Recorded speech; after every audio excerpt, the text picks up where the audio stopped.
Good evening. Welcome to the February 26, 2019 meeting for the Hillsboro School District Board of Directors. We start our meetings with the flag salute, so please join us. I pledge allegiance to the flag of the United States of America and to the republic for which it stands, one nation, under God, indivisible, with liberty and justice for all.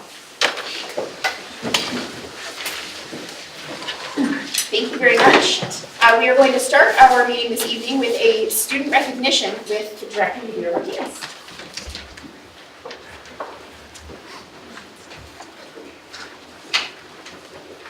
Good evening, everyone. So tonight it's my pleasure to introduce Brookwood students along with their STEAM teachers, Michelle Powers and music teacher Kristen LeBeau. Through a collaboration between these two teachers, the fourth grade students have been learning about the science of sound, building on the STEAM curriculum, which incorporates science, technology, engineering, art, and math. These students have been using their critical thinking skills to research, design, and create musical instruments, which they will now share with us. Please help me welcome these Brookwood Elementary School fourth grade students.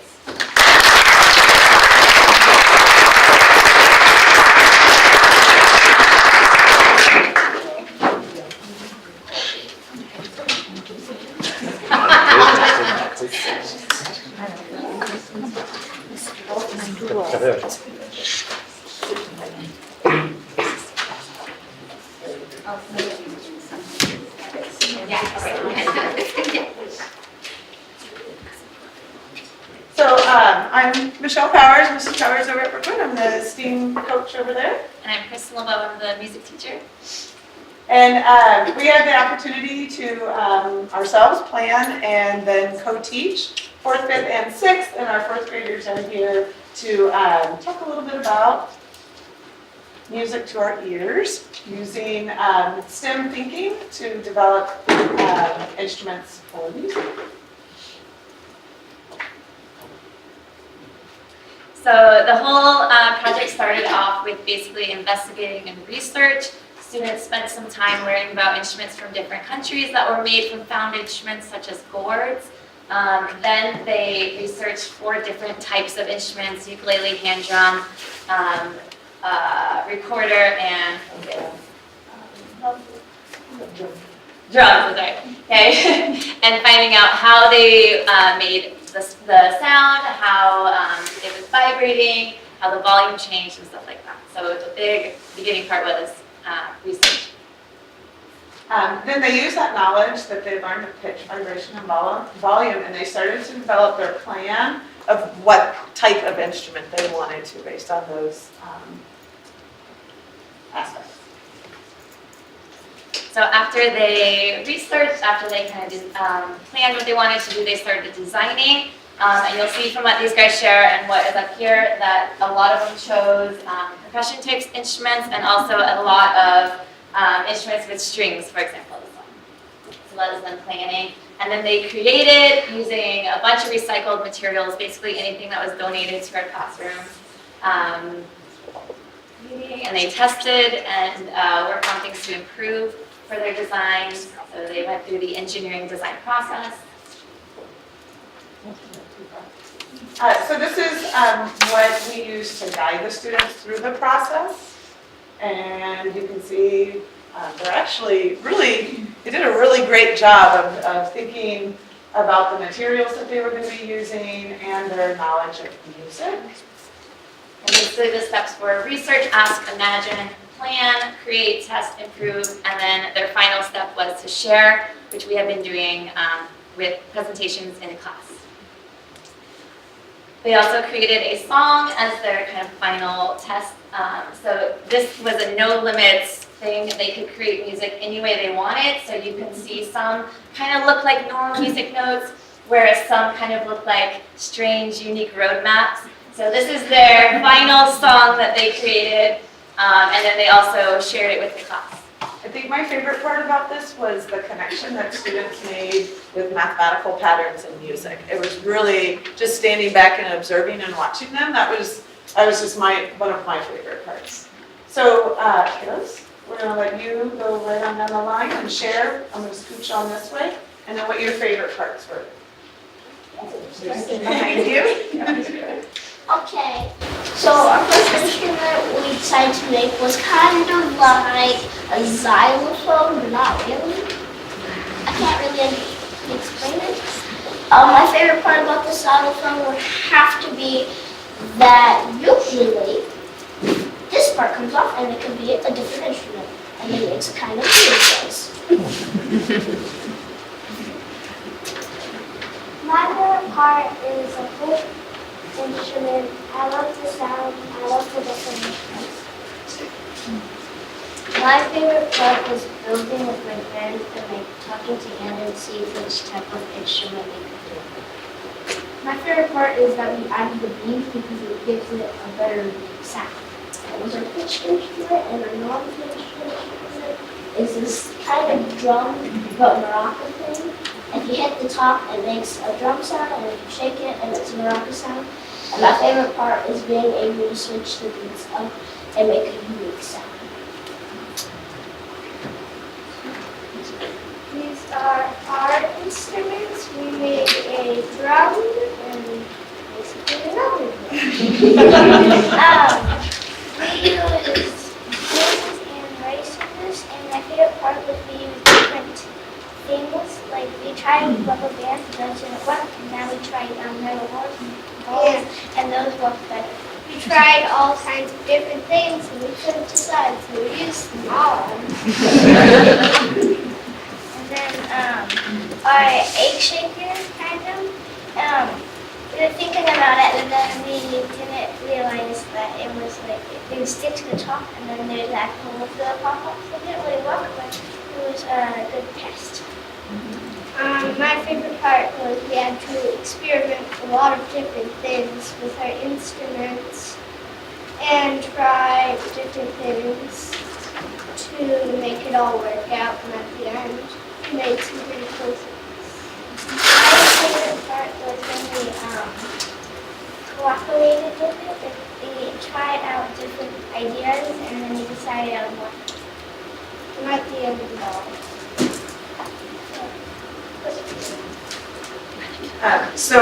Again, I want to give a big shout out to our principal, Dr. Jensen, for allowing Brookwood to have this opportunity to integrate STEAM into all the content areas at Brookwood. It's really vital to their learning. As you can see, it really helps engage them in all aspects of STEAM. So I really appreciate that, and so do the kids. Great job. Good job.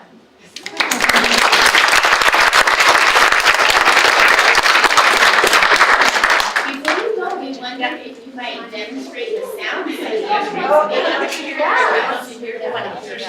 Have a jam session and We need an instrument.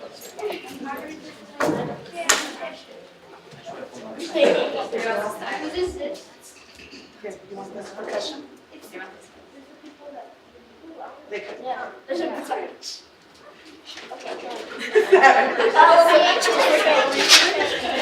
I just stole nothing. I just stole it. What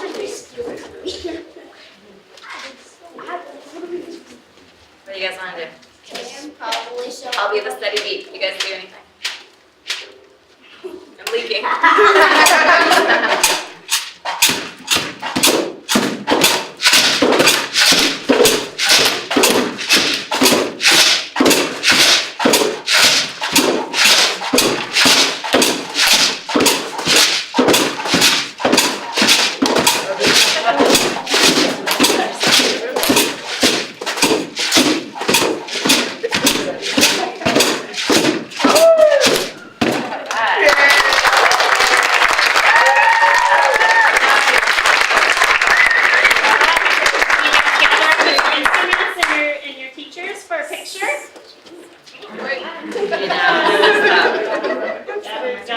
It's leaking all, but no. leaving a rice trail, we'll know where to go. Hey, I'm missing, I can't see you. I'm so short. Short once. There you go. Ready? One, two, three. Well, there we go. One more time, because my camera was acting up. One, two, thank you.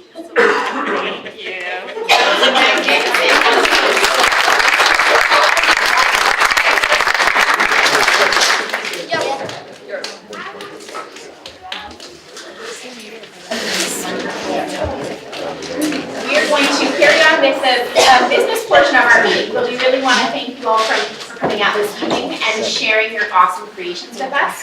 Thank you. And if you are a family member of one of our awesome musicians, we are not offended if you leave at this point. Most people do, and we don't take it personally. So just you feel free to leave whenever you want, and also feel free to stay if you want to. Also, you don't have to. Don't worry. Don't be panicked. Okay. So let's go down to item C on our agenda. We need to approve our agenda first, so I'm looking for approval. I move that Second. Okay, so I heard Erica make the motion and Yadira a second to approve our agenda as printed. Is there any discussion? Is there any discussion? No? Okay, all right, so it has been moved by Erica and seconded by Yadira that we approve our agenda as printed. If you would like to approve our agenda as printed, please say aye. Aye. If not, please say no. All right, our agenda is approved. Excellent. We are going to move now to audience time, item D. We have two folks who are interested in speaking to the board this evening. We have Barley T. Hop and we have Christy Hotke. So we'll do those in that order. I do have to read a rather long statement before you have your opportunity to speak, so please bear with us. Public participation in board meetings is governed by policy BDDH. Visitors who wish to speak before the board must complete an intent to speak card, which are available on the back table, and provide it to the board secretary, who is Val Bachner right here. Comments concerning a published agenda item are limited to its designated place on the agenda unless otherwise authorized by the board. Comments about non-agenda items will be heard during audience time at the beginning of the regular session. Speakers should state their name and, if speaking for an organization, the name of the organization. A spokesperson should be designated to represent a group with a common purpose. 3 minutes will be allowed for an individual speaker. 5 minutes will be allowed for a visitor who is speaking on behalf of the group.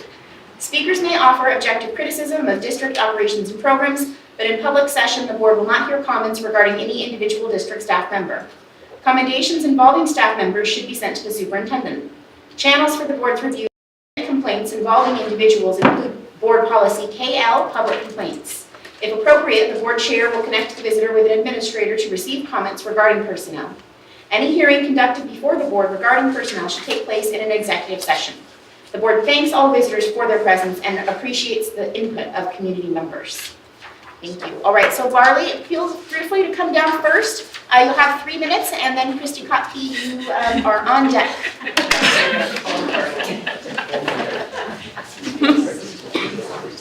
Should we go to the mic or should we go?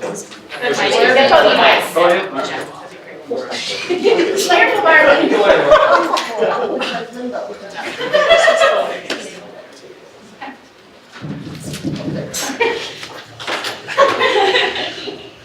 We got 3 minutes. Hello everyone, so my name is Casey Sawyer. I'm here today with the Hillsboro Hops baseball team. Of course you all know, hopefully know, Barley the Hop, our mascot. I see a few ticket holders out there. It's good to see you guys, and for everybody else, we have baseball tickets available as well, so just be aware of that. I'm not here today to talk about that though. I'm here to talk about a program we started with Brookwood Elementary. So back in the fall we had an idea to get more involved with some of our schools, and it really came to fruition with, I had the idea to start a pen pal program. So I thought about when I was a kid, I lived up near Seattle and I loved the Mariners, and to be able to go and see the Mariner Moose was a big part of going to the game. So for me, I thought, how can we get involved? We've got Barley. So wanted to start a pen pal program where we would essentially have a few letters a month. We were able to get in with Brookwood Elementary. So thank you to Brookwood folks out there. We got connected with Miss Christy Kotke back there who really helped put things in motion. And we began the program, came into effect in January of this, so a few months ago. As of now, we're doing 2 letters a month where the kids are getting involved writing math-related problems and really working through them with complete sentences. Barley's doing a good job of writing back to them, giving them new problems, relatable everyday problems. We try to tie it to baseball if possible, but it's not always that specific. One of the cool things that we like about it is that the students work together in groups for their responses, so they're really encouraged to work together as a team, which is a cool thing. Obviously being a baseball team, we do deal with that every day, the teamwork aspect. And as we are learning, writing some of these letters, math has changed a little bit, and so we're having to stay on top of that, but it's nice to really work with it. It's blowing his mind a little bit. But it's really nice to see the kids work together, and we have, I believe all the board members, at least most of you should have some examples of some of the letters from the kids. And it's cool to see them really working through the problems as a team and then coming to the solutions in a number of different ways, which is a lot of fun. And then, the fun thing for Barley, the kids are sending him problems that he has to work through. So he's, again, having to learn some of the new math processes. So as of now, we are in with Dr. Lyman's class, Ms. Longo's class over at Brookwood. Thank you to them. And of course, Christy Kottke, Kelly Petrick for helping facilitate that, and then the rest of the school board. So just kind of wanted to update you on that process. Again, as of now, we're doing 2 a month, and hopefully see that process continue into the next school year as well. And if Barley has time, maybe get into a few more classrooms. So thank you guys very much.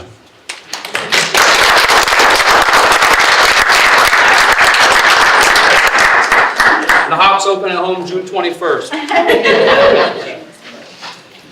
Thank you very much. Let me reset here. Okay. And Christy Kottke, I'll start your 3 minutes after you introduce yourself.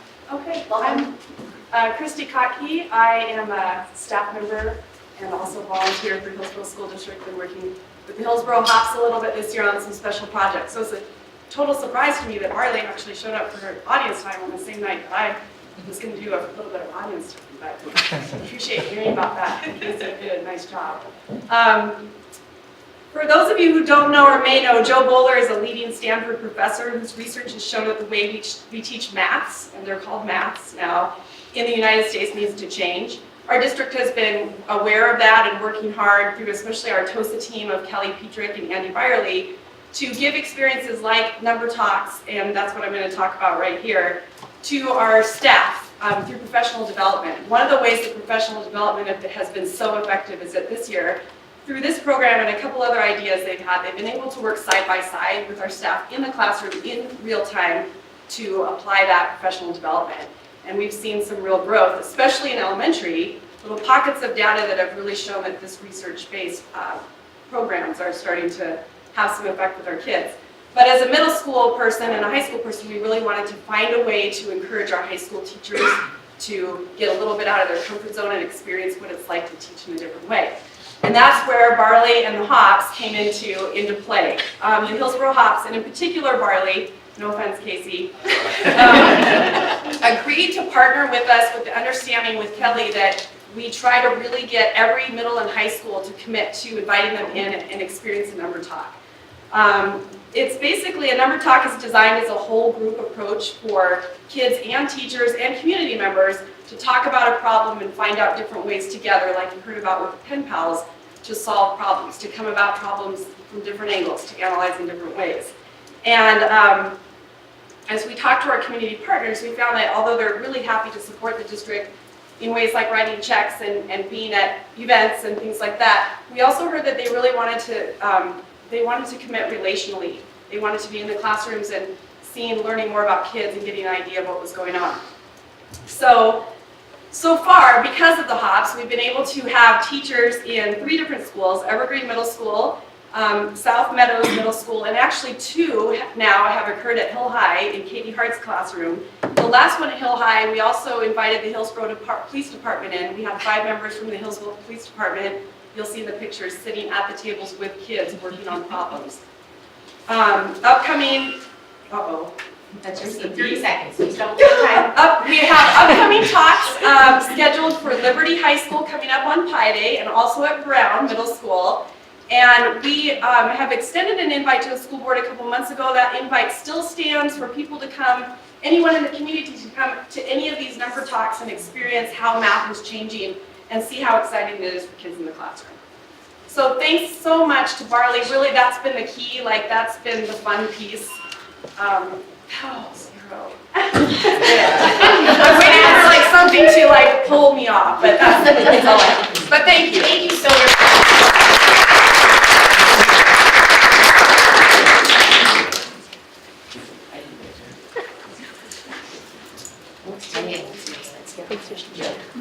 Moving along. So you had a question? Yes. If we want to attend, is it important for us to RSVP to somebody so they know we're coming, or? You can, but we're ready. We're ready Okay. for it. So Andy's more than willing to have people drop in for some of it, part of it. I Okay. can't stay for the whole time. If you'd like to RSVP, let me know. You should bring snacks, so Barney will not be at the Liberty one because they will be at spring training. But after that, they'll be back at Brown. But since Barley's here, maybe a picture with the board? Oh, yeah. And which did you want, Casey? I'm just Barley. Just Barley.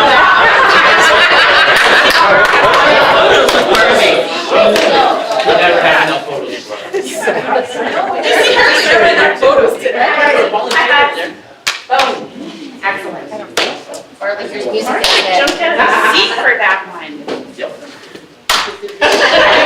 Jessica's having a bit of a day. No, you're short, you get to be in front. You got the Barney sweat, you got the hot sweat, now you want us. Well, maybe we'll do two. Let's do one with the cord and then we'll. Tighter. All right, there we go.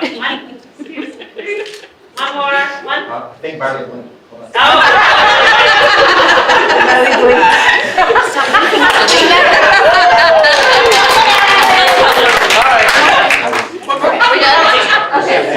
Thank you, Barley. Oh, yeah.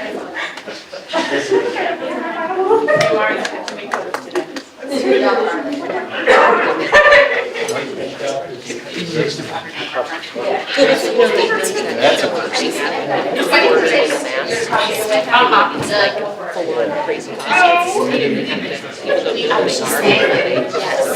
absolutely. And then they take off the mask. Fantastic. All right, let's move right along. So we are at the reports and discussion portion of our agenda. We're going to go to number 1, district evaluation with Beth and Dale. Take it away, Beth and Dale.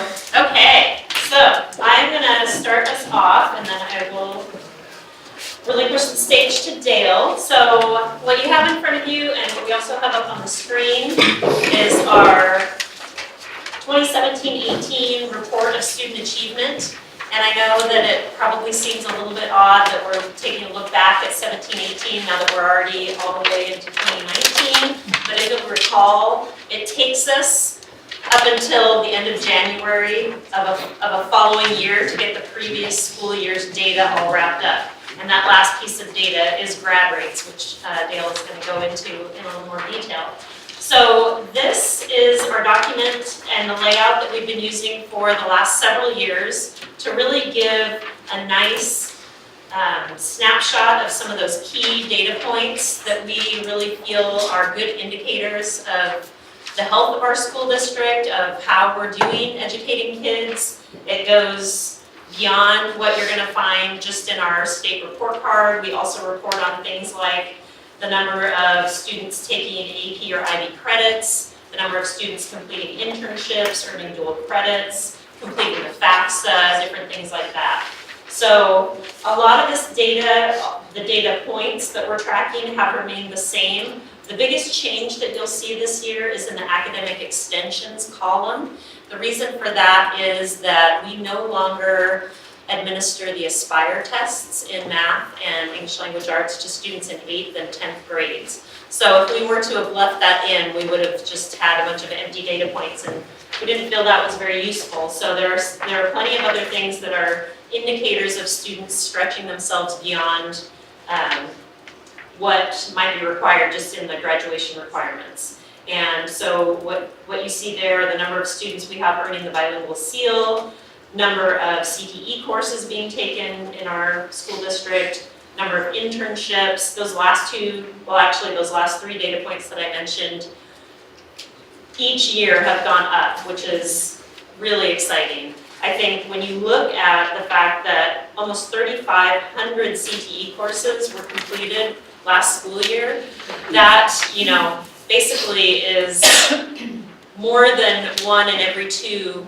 high school students in grades 9 through 12 actually taking advantage of CTE coursework. Now, of course, that's, there are lots of students who will take multiple CTE courses, but that's actually just down to the number of students.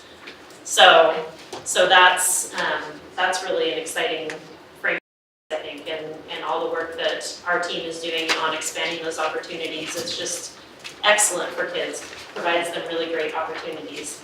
So this brochure, the key academic achievement indicators, we kind of call this one of our 3 big items that kind of make up our accountability framework. The first being our strategic plan, the second being our annual SMART goals that we set, kind of our work plan and SMART goals, and then our report out of student achievement. And so kind of leading us into this next document that you have, which is the school year in summary. We've tried a lot of different things over the years in terms of an annual report.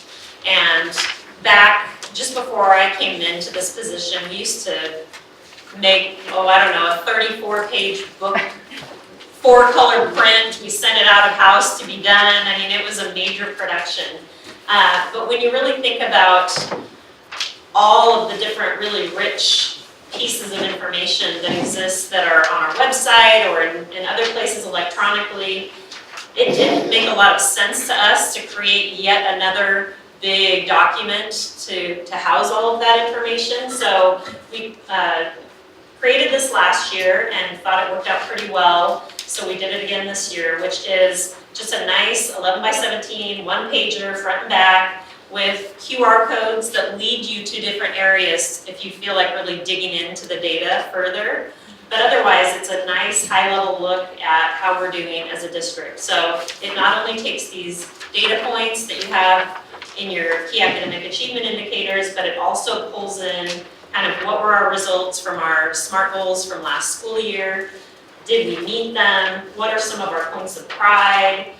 What are some of the other things we have going on in the district, such as our bond? And again, just really providing those opportunities for folks to dig in if there's an area that they want to learn more about. So are there questions about these pieces or comments?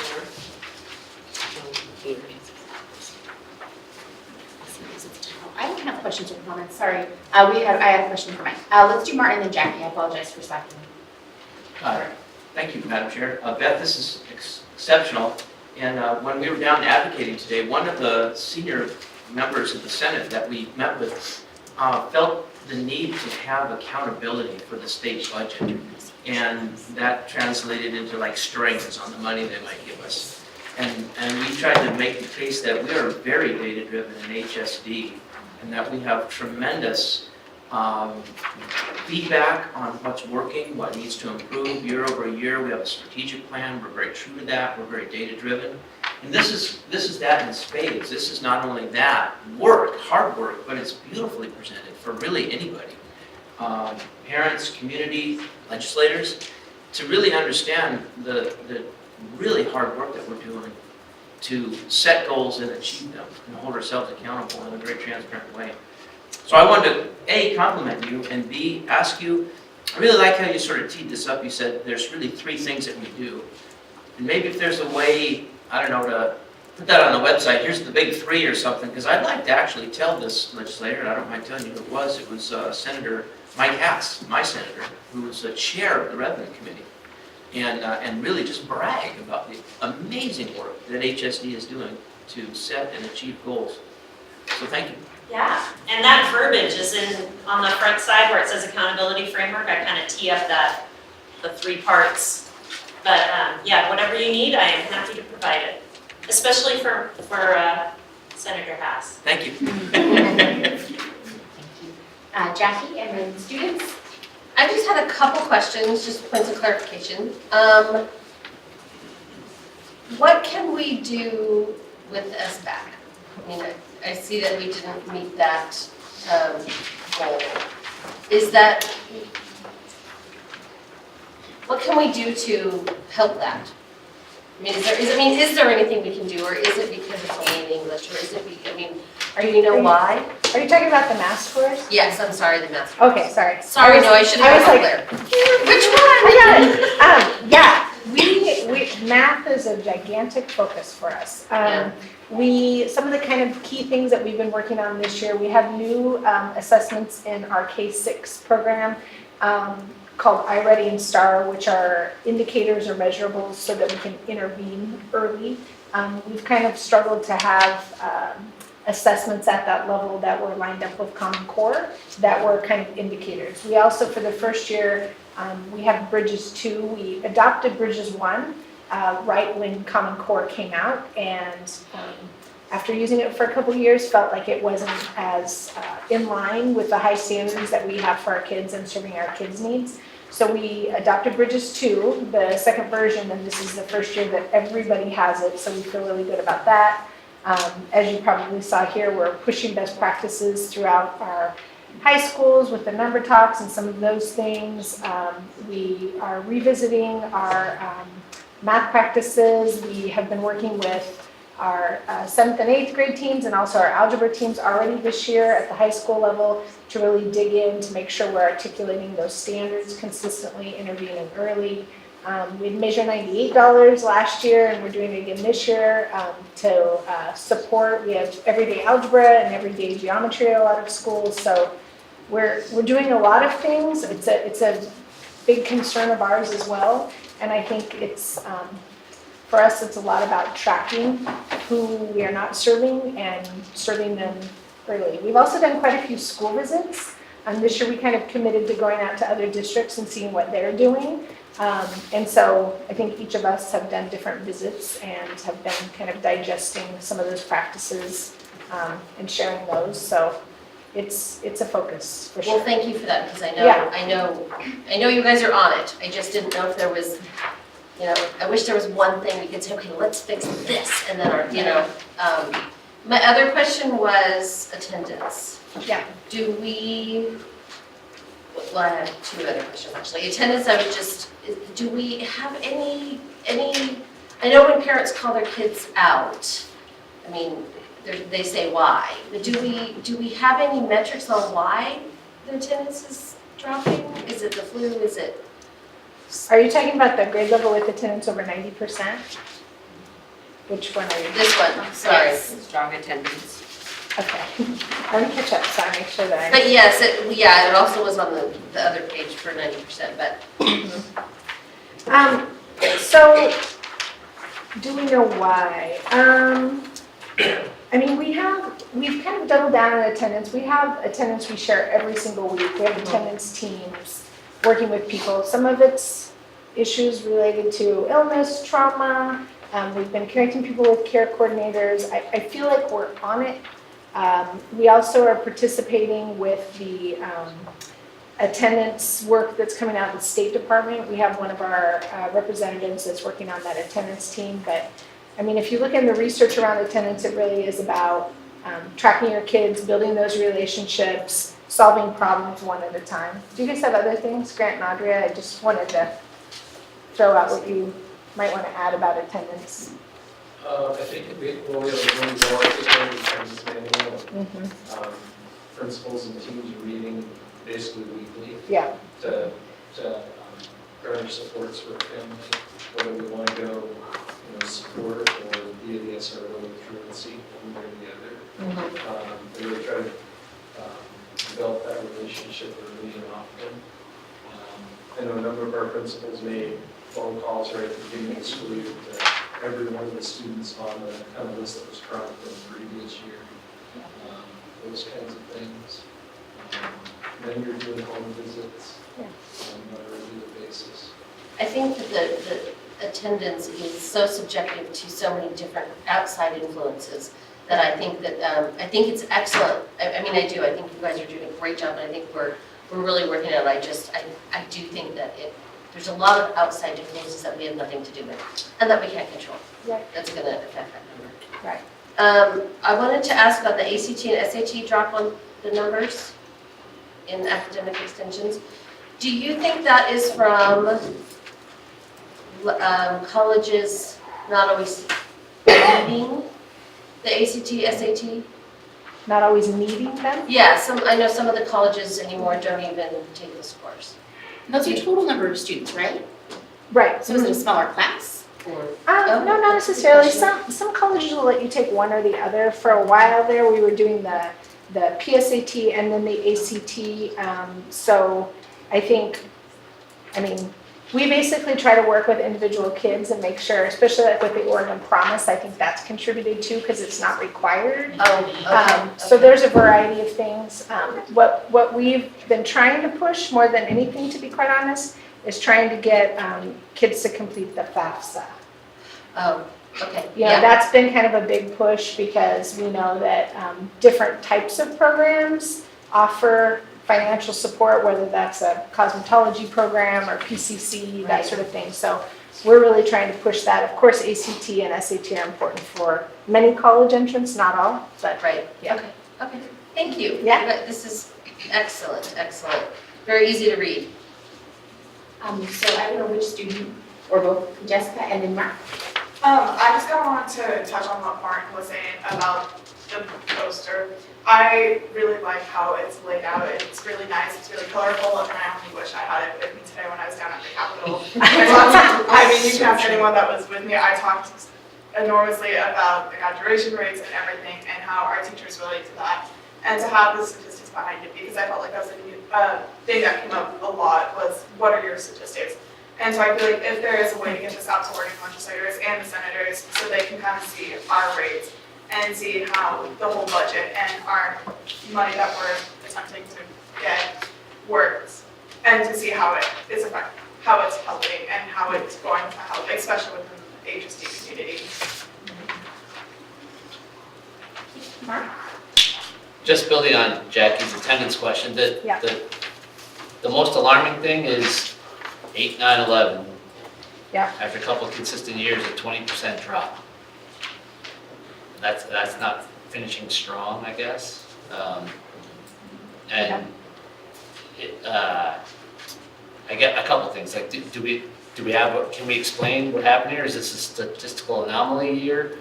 Or is 80, so take 8 for example, around 94%, I back down to 83. Is 83 more consistent with what we normally have? We had a couple of good years, or have we fallen off?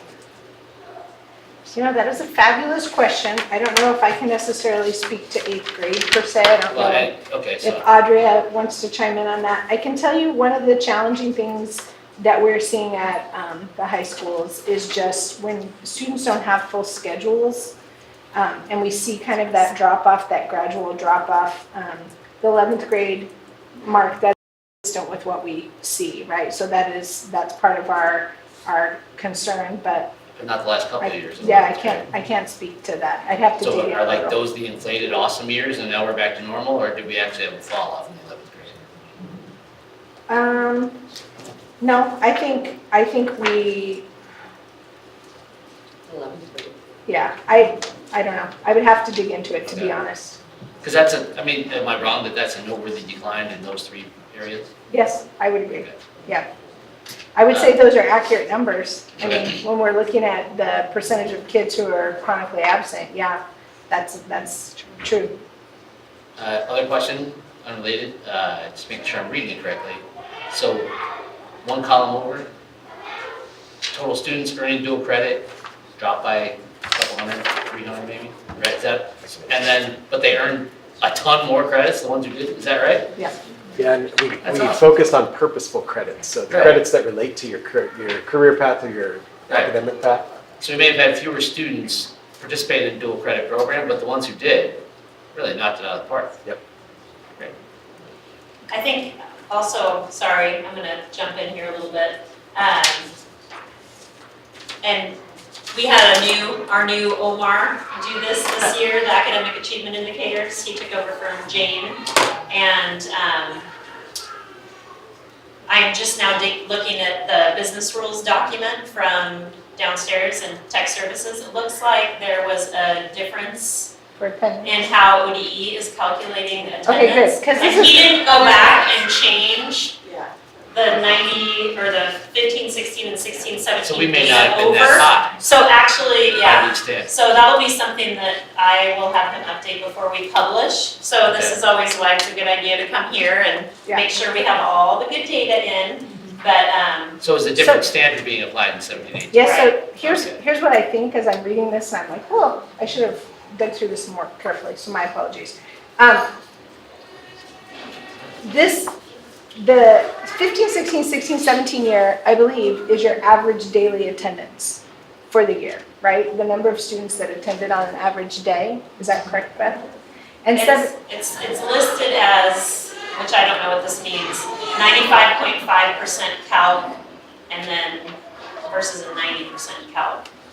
And it says new 90% data based on ODE, not chronically absent data. Right. And achievement data insight. Right. So it's the inverse of chronic absenteeism. Right. So those are the Now, kids who but then aren't chronically absent. So the percentage of students, so for example, in 8th grade, 83.8% of kids were in school more than 90% of the time. Okay. Yeah. So we had. But you're right, I think it used to be average daily. It was, before then it was average daily attendance by So, grade, yeah, which so wasn't true. 16, 17 number is like 94% of the time we have kids in class. Yes, on any given day, We have 94% of our kids. yes. Well, no, you're In that 17, grade. 18 data he pulled from the correct column, but he did Right. go back and change 16, 17, and 15, 16. So give me a grade level, I'll give you the actual Right, data. so like, so 16, 17, on any given day, we had 94% of our kids around. And then 17, 18, what this number indicates is This- 82% have good attendance at. Oh, right. Yeah, that's by student. The current number is by student, because we're really, I mean, if we want to make sure our kids are learning, we need to get them in school, so we Yeah. want to know who's not showing up. So they switched the data point in terms of not just saying on any given day you get 94% of the kids, but Right. 83% of the kids, or 82.6% of the kids are there over 90%. And is that standard being applied just secondary, or is it all? of them? It's all. That would be all. Okay. So that's why you kind of see a little dip in kindergarten. Sometimes we Yeah. have illness or families saying, oh, poor Travis doesn't want to go to school today. So that's a lot of that, like, we got to get Travis to school. Kinder friends have a hard time sometimes. It's a long day for them. And then once they kind of get older, that also becomes an attendance issue, right? I've only got 2 classes, I don't want to come. So we see it kind of on both ends. Let's get you I will get it a accurate. simple clarification in the board doc, Okay. so that it's easy. There You you didn't go. think that was a simple clarification? Not yet. Okay, I will get it. My apologies. And I would once again renew my volunteer. If you're doing a home visit to try to keep the kid in school, I'm happy to. If you think having a board member along so a parent goes, oh, it's supposed to be important, I'm happy to show. Nightmare. Kim, did you, are you? I took away my question, I'm okay. Okay, Jen? I just had a point of clarification on this chart, or this spreadsheet, Oh, I'm going to talk about that next. Oh, sorry, okay, then I'll wait. Yeah, Never hung up mind. on my part, sorry. Okay, nope, you go, because you might answer it. Okay, awesome. You want to click to that one? Okay, so I get to talk about grad rates, and I believe I sent you this before, but I'm super excited to share this with you. So as you know, our heart in K-12 education is have our kids graduate college and career ready, right? So graduation's kind of key. On the first page here, this coded copy, you will see that we saw a slight increase in our grad rate overall, which is great. We want to see that go up every single year. We are particularly proud of, for the first time ever, our Hispanic Latino key group crested 80%, so we're excited about that. We're also seeing some good growth with our students with disabilities. And as we track our ever ELLs, we know that sometimes our English language learners, once they become fully English proficient, sometimes we're not always continuing to support them. And so we know that scaffolding language throughout the day definitely assists them. We are a little concerned about that little drop down there in English language learners. That represents 124 students in that group of students. And I can tell you, we know them all. We know them all by name, strength, and need, so we know who they are. Oftentimes when students are still English language learners, designation by their senior year, sometimes they're newcomers and they have been here over a year and therefore take the assessment, but they're still on their trajectory to become bilingual. And sometimes they are dual identified as having special needs and English language learners. So there's some nuances in that group of students. Nonetheless, we are definitely paying attention to that. We're also really excited just to see if you kind of go across the line. There's lots of growth over time that we're happy to see. So that's awesome. On the back side is kind of where we dig in specifically to how our schools are doing. So again, We see over 80% in all of our in all of our schools, which is great, except for Hillsboro Online, and I put an N there of 29. I think it's kind of important for you to see that number, because I know Linda obviously gets very panicked about it, and I keep saying, Linda, oftentimes students that take their full-time schooling through HOA often have other things that they're working through. They have some medical issues or some other reasons that is difficult for them to come to comprehensive high school, not all of them. But if you look at the completer rate for HOA, you see it being 83.33. So basically what that means is sometimes they're not finishing in the 4-year mark. Sometimes it takes them through the fall or the next year, or sometimes they're working through, extended period of time up to 5 years. So that also is in there. Our non-completer dropouts as a district, we're at 102. I will remind you that 2 years ago we were over 200 kids, and we weren't exactly sure who they were. I can tell you right now, we know them all. Some of them are sick of us still calling them, because we do call them continually and try to bring them back in. We also track the gap between our white and our Latino Hispanic group, because it's really important to us. Again, for the first time ever, all of our Hispanic students in each of our schools are graduating over the 80% mark. It's still not where we want it to be, but that is definitely growth that we're seeing there as well. So lots of things for us to be proud of here.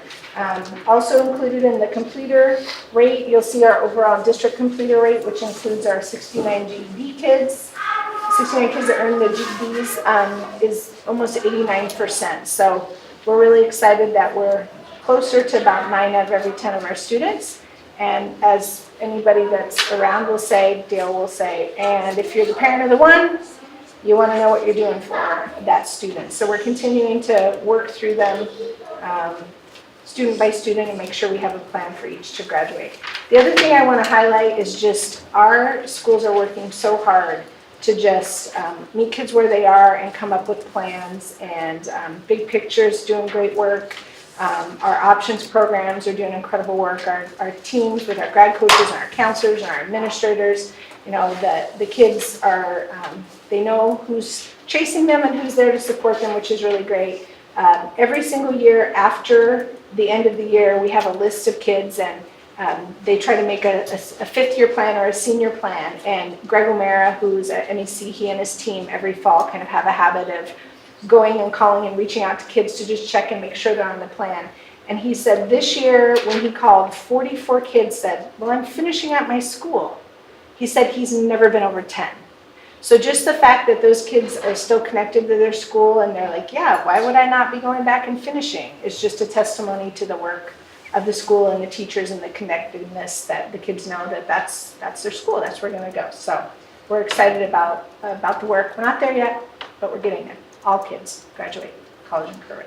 So We have a lot of questions for you, Dale. yay! Okay. Let's have them. So one of my questions was if we're tracking as the numbers of students that are participating more in the CTE courses, if we're also kind of keeping track of what their graduation rates, what their attendance rates are, Yes. especially in that we're trying to get this information out to more like the 8th, 7th, and 8th students that are coming in as 9th graders, where we see the attendance kind of fluctuate, so that we can look back at our data and see, like, does the CTE improve attendance, improve graduations? Sure. Yes. I'm not sure that I could provide attendance data. I could if we tracked the CTE participants and completers and looked back at their attendance, but we haven't produced that to my knowledge. But No, we could pull it. we do track the participants. That means a student who's participated in one or more courses, and then the completers who complete like the certification or the course sequence. And so for both those groups, they have higher than average grad rates, which is predictable across the country. And I think I've mentioned to the board before that for groups that are traditionally underserved by those programs, so like Latino students in our health professions programs, or young women in welding and manufacturing, the bump is about twice as big. So you can predict a 10-point bump in grad rates for students across the board, and then for traditionally underserved or under-participating students, a 20% bump in grad rates for those who participate and complete in CTE programs. So I'd be happy to try to dig about improved attendance rates, but those are reasons that we try to get to middle schoolers with CTE awareness, and then we encourage all students to sign up for career pathways. So in the data earlier, we talked about how many students are taking a CTE course. Not every career pathway has fully perfect CTE courses, but we're close to 100% of our high school students participating in a career pathway of some kind. So that's encouraging. Students? Yeah, I have a couple questions. For the backside, do we have data if a student does half and half, so if they do half online school and half in a high school? If so, do they have a special combination, or do they go to their main high school, or do they be classified as HOA? They, usually students wouldn't take 50-50 all 4 years. Okay. So it's usually where they take the bulk of their classes Okay. is where they end. And then kind of touching on a different subject that I know we haven't shed a lot of light on, we do, in the Hillsboro community, we offer early college for students for their junior and senior year. Do we ever get statistics or data on that, or what happens? Yeah. Early college actually counts in the home school. It does? Yeah. Okay. So, yeah. But we have separate data on that too, if you want to see it. You can pull that up. And then going back to the other side, what is the difference between the English learners and the Everett Hill learners? Great.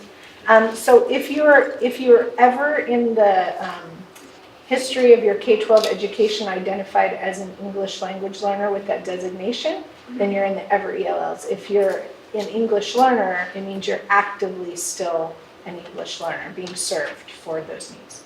Okay. Great questions. Okay, thank you. Jen? Oh, my question was, underneath the categories here, Yes? have we adjusted them? Have we changed them over the years of who's included in them? As far as the, well, I just noticed that some of them are down from last year for graduation rates, and I just didn't know if we had changed categories, how we categorize anybody, or if it's just, I didn't know. Like the female one was down from last year. I mean, not very much. Yeah, the English just- language. yeah. Yeah. The Asian was down, Asian Pacific Islander was down. I just didn't know if we had changed how we're categorizing those students. Yeah. Yeah, I don't think so. I mean, we're kind of side talking. I don't think since we've changed. There are some things that were added. So like, the CT participants, the homeless, that kind of thing. So as the state redoes their report card, what they report out globally, we've added those things so that you could see them. Thank you. Sometimes it's the N number, right? Like the number of kids within that cohort that sometimes can fluctuate. Yeah. You get 3 or 4 kids. Oh, It can affect it quite a bit, kind of like HOA, right? If there's only 29, Right. if 3 yeah. don't graduate, you're down by 10%. Great information. I know how much you guys have put into getting this data and presenting it to us in a format we can understand. So thank you very much. Martin? Adele, my question's about the non-completers / dropouts. Yep. The 127 overall. To Mark's point, I don't know if there's a way to 102? 102. Thank you. Yeah, 102. Thank you. Yeah. Thank you. 102. So good progress there. But if there's anything over and above, Mark suggested a board member. That's kind of terrifying on one level, but maybe it signifies pulling out all stops. Yeah. I don't know if there's something extra that we could do. I had a conversation, kind of rocked my world. I went to the GED ceremony Great. at Hill High, which hosted it, and also was the Miller Education Center ceremony. It's just so epic to see that group of young adults succeed at getting a diploma or a GED. But in the party afterwards, one of the siblings came up to me and said, I dropped out a couple of years back. How can I get my GED? And we handed him off to the instructor who was there. But do we follow up, like, not just once, but like every 4 months until they age out? They age out at what, 21? Yeah. Okay. Yeah. So do we continually harass them until they reach 21? If we can find them, usually it's like, we have a habit, yeah, it's funny, because, you know me, yeah. So, I know that's what it takes. yeah, exactly. Oftentimes what happens is we can't find these kids. They move, there's no place, and one of the things that's been great about the grad coach is we joke because Stephen Moreno over at Hill High, he's like, I can pretty much find anybody. I go on Instagram, right? So he's chasing kids through Instagram. I mean, we're trying to find them, but oftentimes after the end of the school year, we can't find the number, we can't connect with them, and then they're no longer connected to their same friend group. But Greg and his team usually do twice a year, and then the following year, if they can find the kid, they find him. There's a young man that I drive through and say, hey, when are you gonna call me? Let's go, right? I mean, it's just that constant. And sometimes they're like, no, it's done. I don't want to. Okay, that's fine. But if you change your mind, so that constant invitation. So you feel like we're doing everything we can, or is there anything from the board you want us to do or support more That's of? such a great question. That number really stays with me, because I know. it's an economic death sentence for that 102 people. They're just not going to get a job. I will think on that Okay. deeply. Yeah, that's a really nice offer, and we'll talk to principals about it. I mean, I appreciate your guys' support of the work that we're doing. I think that's just critical in supporting the principals and grad coaches and our innovative ideas to try some other things and supportive CP and new courses. I mean, all those things we know. Any way we can hook kids in, do they want to stay in school? That's how we're going to get that number to disappear. They've even been using their old elementary principal or their old elementary teacher to employ them and take them along with them. Yeah. It's oftentimes That's great. that person that they have a relationship with that's going to be able to convince them to come. Yeah. Right. Um, Wow. If the circumstances haven't changed so greatly. Yeah. I think that's always part of the equation. Totally, yeah. That's That's accurate. impressive. Thank you. Yeah. Kim? I just continue to be impressed, not only that we beat state average, but that we beat it in every category. And so just kudos to everybody. It's a question I get asked a lot, whether it's in my day job, working with other educators, or whether it's just in other board work. People are always asking, what are we doing? People around the state are taking notice that Hillsboro is not only being successful in the overall category, but that we're closing the gap. And just super kudos to everybody involved. Thank you. Erica? I was just wondering if it was possible to add on the column, like a column that actually has the numbers of students, like you mentioned, like the English language learners of 124 students. Sure. So we can actually see what the impact is in regards to number of students. Sure. Do you want me to update that and get that out to you? That would be great. Okay. Dear? Yeah, my question is, I noticed that the big picture is missing from the list of like high schools. Oh, okay. So- Yeah. so- Big Picture is a program, so those students count in their own school. Okay, And currently, there's no seniors in Big Picture because we started freshmen, sophomores, so it's only up to 2 years right now. okay. Yeah. And then just a comment on what we can offer, like non-completers or, when usually it's other circumstances that Yes. also contribute to that. So are we also offering like referrals to mental health specialists, like Yep. having them talk to somebody Yep. to help them see like what's going on and and what has happened? Yeah, we actually added a wellness counselor that works with HOA and Miller on top of their other counseling and the care coordinator referral and that sort of thing. So we do have that, yeah. Students? Yeah, I have another question. For just the graduation rates, do we ever see it as if you're female, but you're also a student with a disability? Do we have the graduation statistics for that, or is it just kind of broken up differently? I mean, we can pull it. As we look at, like, if we were to look at students with disabilities, like, we have that list. Yep. So we can kind of dig in and pull Okay. which ones, so. Well, that was just teaching, I guess. Yeah. Okay. Thank you very much. Yeah. Thank So you. because there's stuff we need to correct in this key academic, I'd either recommend you hand it in and we'll get you the corrected one, or put a big X through it so you don't accidentally leave it or hand it Just pass out. them down to me, and we'll So. talk to them. And also, there's a much deeper dive into grad rates on our website if you're interested. So if you go to the document called Understanding Grad Rates. Is it just the fold out, or you want this one too with the, that could change this attendance statistic? Oh, but mine, yeah, oh, yeah. Oh, gotcha. Yes, So please. you want them both? Yeah.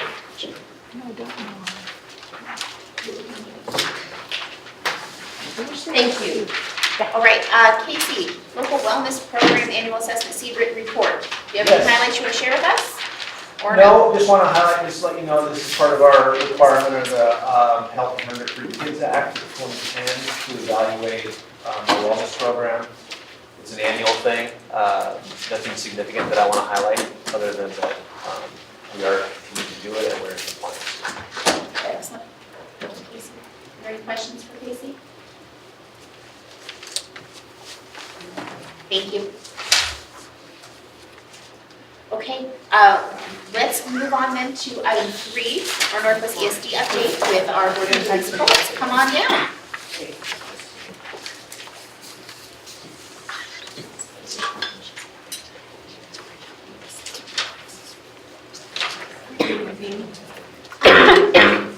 Today I'm going to talk about early intervention and early childhood special education. And it's one of our legislative priorities at Northwest Regional ESD, and that's why I'm bringing it to you tonight. You don't have it. I don't. Might be on the shelf.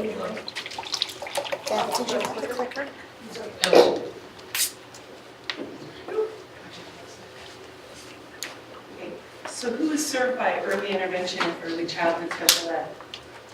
It's children's ages 0 to 5 with developmental delays or disabilities. Early intervention is 0 to 3, and then early childhood special ed is 3 to 5. And this is probably the most public face of Northwest Regional ESD for the public. It's sort of an agency that people don't understand well. If you have a student with special needs, this is your first introduction to any kind of a public education system. So it's regional contractor, and so Northwest Regional ESD serves as the regional contractor for EI and ECFE. And the contract is through Oregon Department of Ed. What's interesting here, it's not tied to the school district.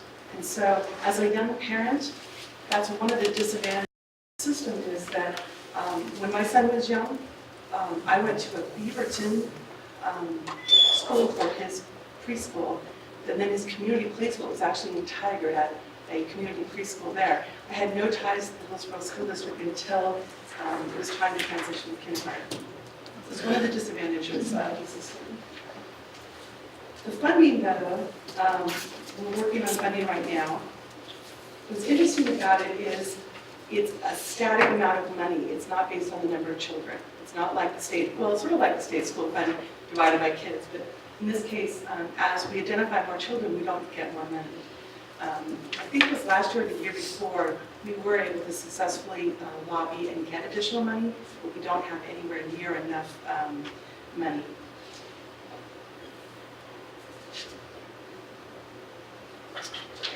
And one of the things about identifying these students early is it actually saves money for the school districts later, but it also helps the students be more successful coming into kindergarten. Lisa, can I just highlight that point you just made? Yes. So identify more kids, no additional money to come with that, even though down the road that's going to save significant money for the school districts. So it's a legislative issue for sure. Yes. And the next one I was going to talk about is one thing that's happening here in Hillsboro School District that you probably already know about is being able to blend our funding sources, not only with Hillsboro, but other school districts. We're currently at Beaverton, Hillsboro, I'm not sure who the other two are. But the Little Patriots program just opened up February 4th. They're at Pointer. And it's very exciting, both for the families, but also for ESD.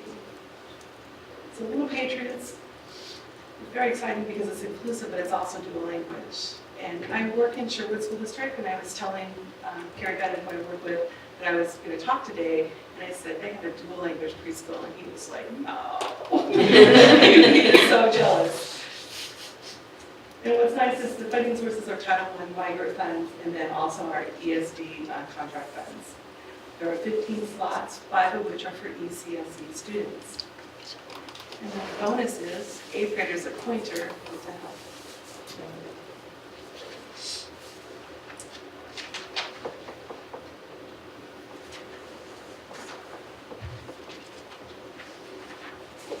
And then this is what the program is.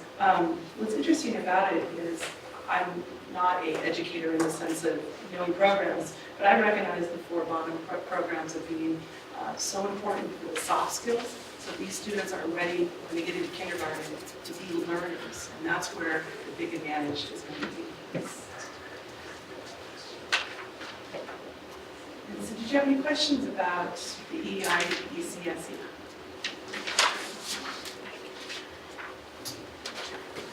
Kim, how can we support, so we, both of us spent our day in Salem today just on. I saw you on Facebook. Yeah, on K-12 funding. How can we help support the ESD to the point that Mike made that we know these are cost savings for us later, and we typically aren't down there talking about ESD dollars specifically, so is the ask to grow that pot per student, or what else could we be doing to help this? I think we need more funding, but I think it's an awareness that we need to be ready to serve birth to 21 as a school district, and we would partner with, obviously ESD. And as we go down that path, I'd really like to see more and more ties between EI, ESC, because I don't know that Hillsboro knows who their EI students are.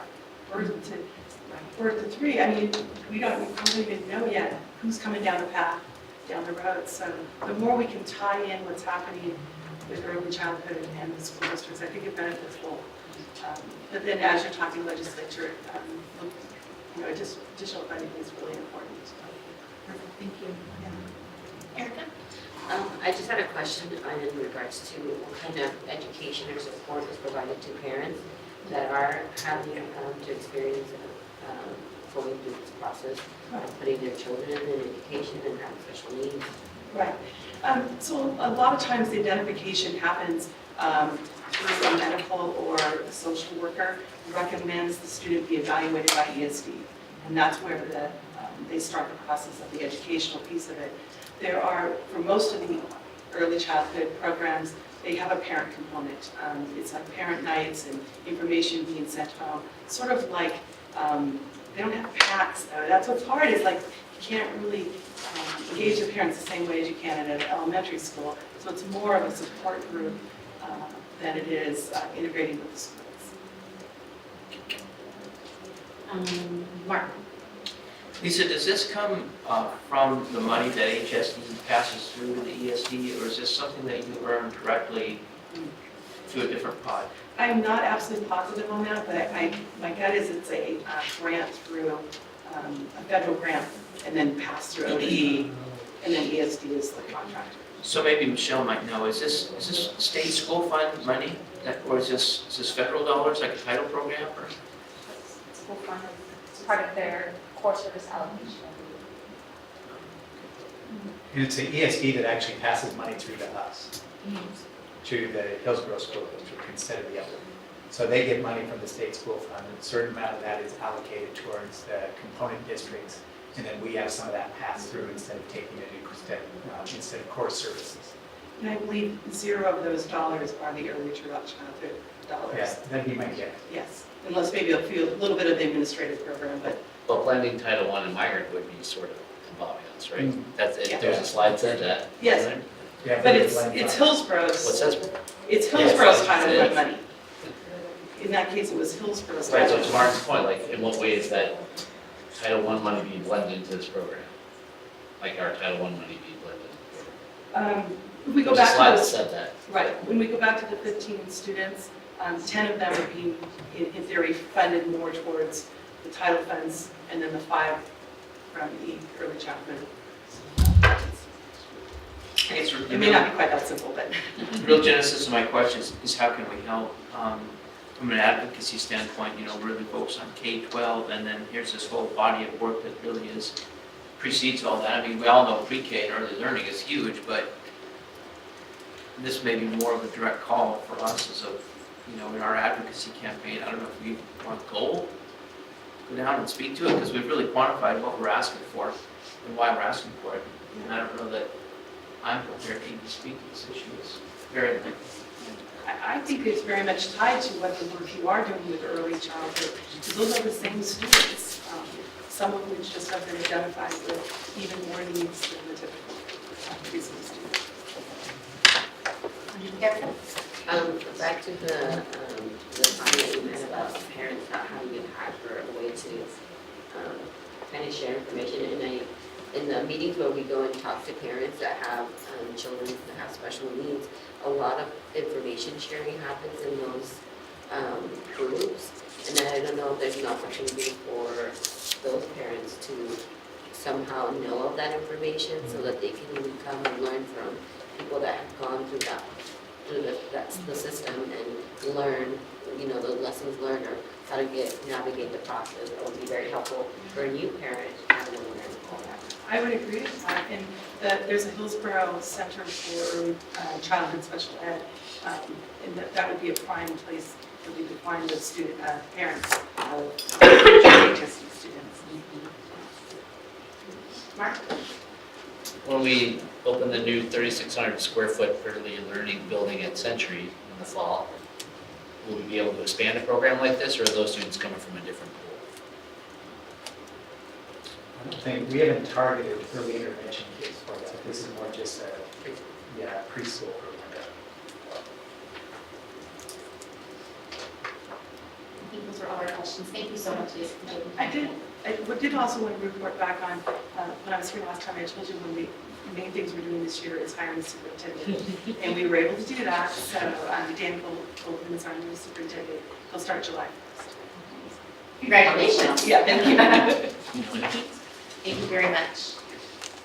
Okay, number 4 on our agenda here, financial report with Michelle. Does anyone have any questions or comments for Michelle about the financial report?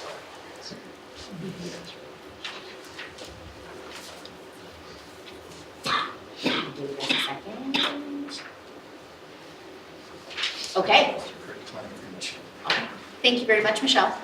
The no questions just means you did a fantastic job putting it all together. So it's good. It's not you, it's us. All right, policies for first reading. Section A, item A, then section AB. Mike Scott, any questions about policies in section AB? So item 5A1. Okay, what about any questions for Michelle or Casey for the policies listed in 5A2? That's section D, fiscal management. Okay, we also have 5A3, policies in section E, support services. Any questions for Elaine or Casey or Michelle or Travis or Beth?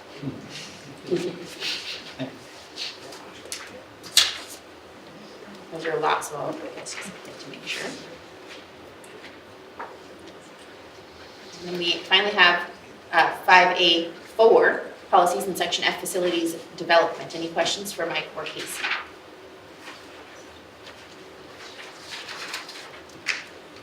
Okay, excellent work, policy team. So as a reminder, first reading policies will be, without feedback, will be placed on the consent agenda for our next regular session. All right, thank you, everybody. Moving right along to item F, information, AR updates. Michelle, Casey, Beth, go. No? Great, okay. Moving right along to item G. Well, I guess actually I should give everyone an update. Does anyone have questions about the administrative regulation updates? I apologize. I got a little ahead of myself. Super. Okay, item G, consent agenda. So I'm looking for a motion to approve our consent agenda as printed. Move we approve consent agenda as printed. Second. Okay, it has been moved by Jackie and seconded by Kim that we approve the consent agenda as printed. Is there any discussion? Or questions? All right, it has been moved by Jackie and seconded that we approve the consent agenda as printed. If you would like to approve the consent agenda as printed, please say aye. Aye. If not, please say no. All right, the consent agenda is approved. And now we need to find our way to the page where we have our next action item. So, it's scrolling, 259, great, 259. Getting closer.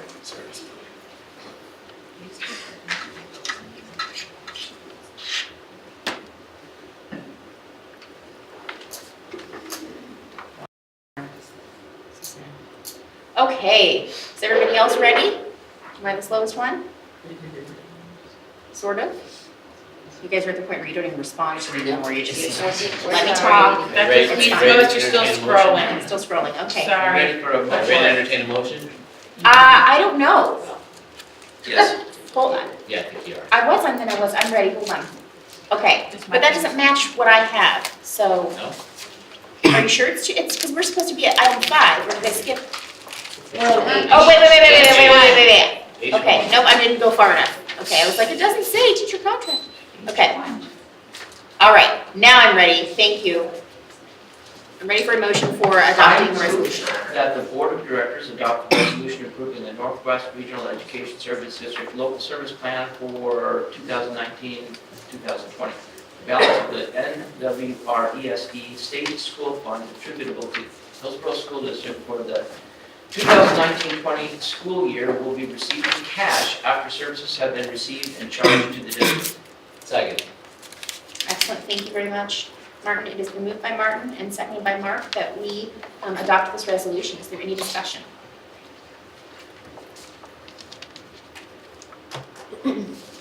Okay, it has been moved by Martin and seconded by Mark that the Board of Directors adopt the resolution approving the Northwest Regional ESD Local Service Plan for 2019-20.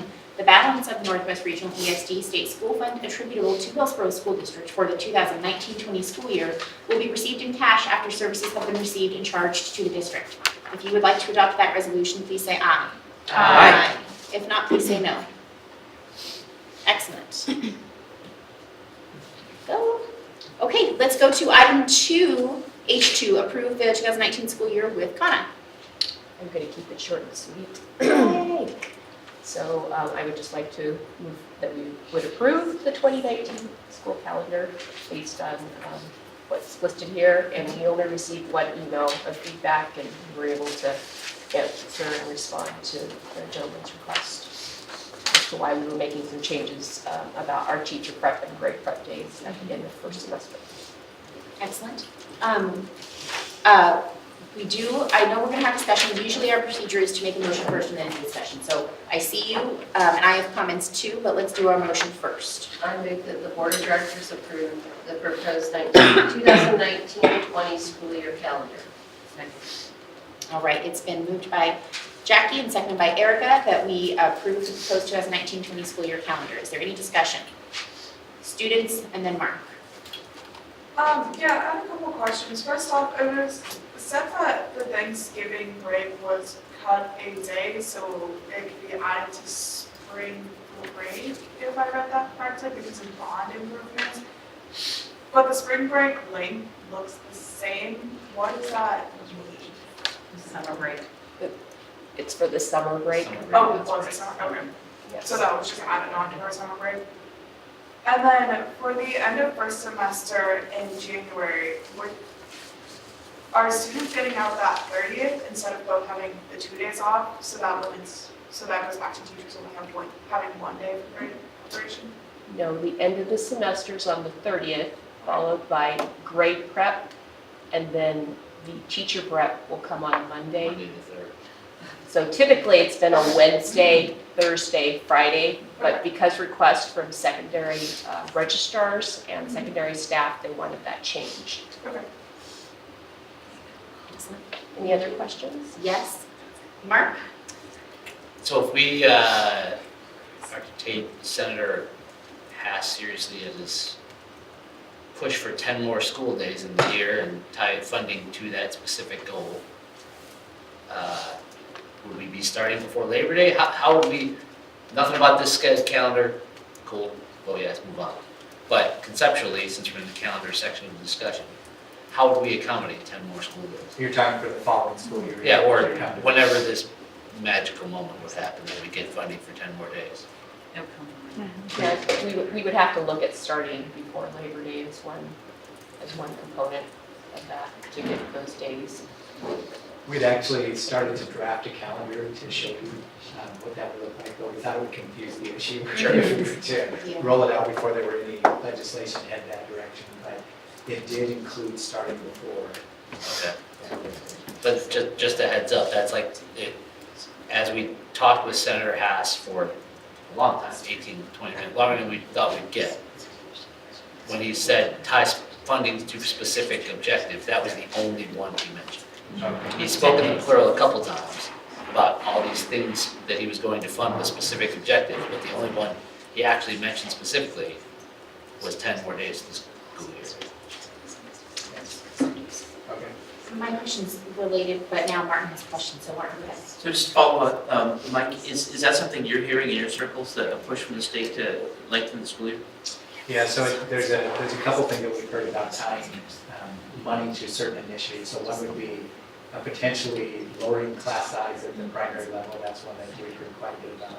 And the other one is extending the school year by making a 180-day school year. So yeah, I've been hearing the exact same thing. Okay.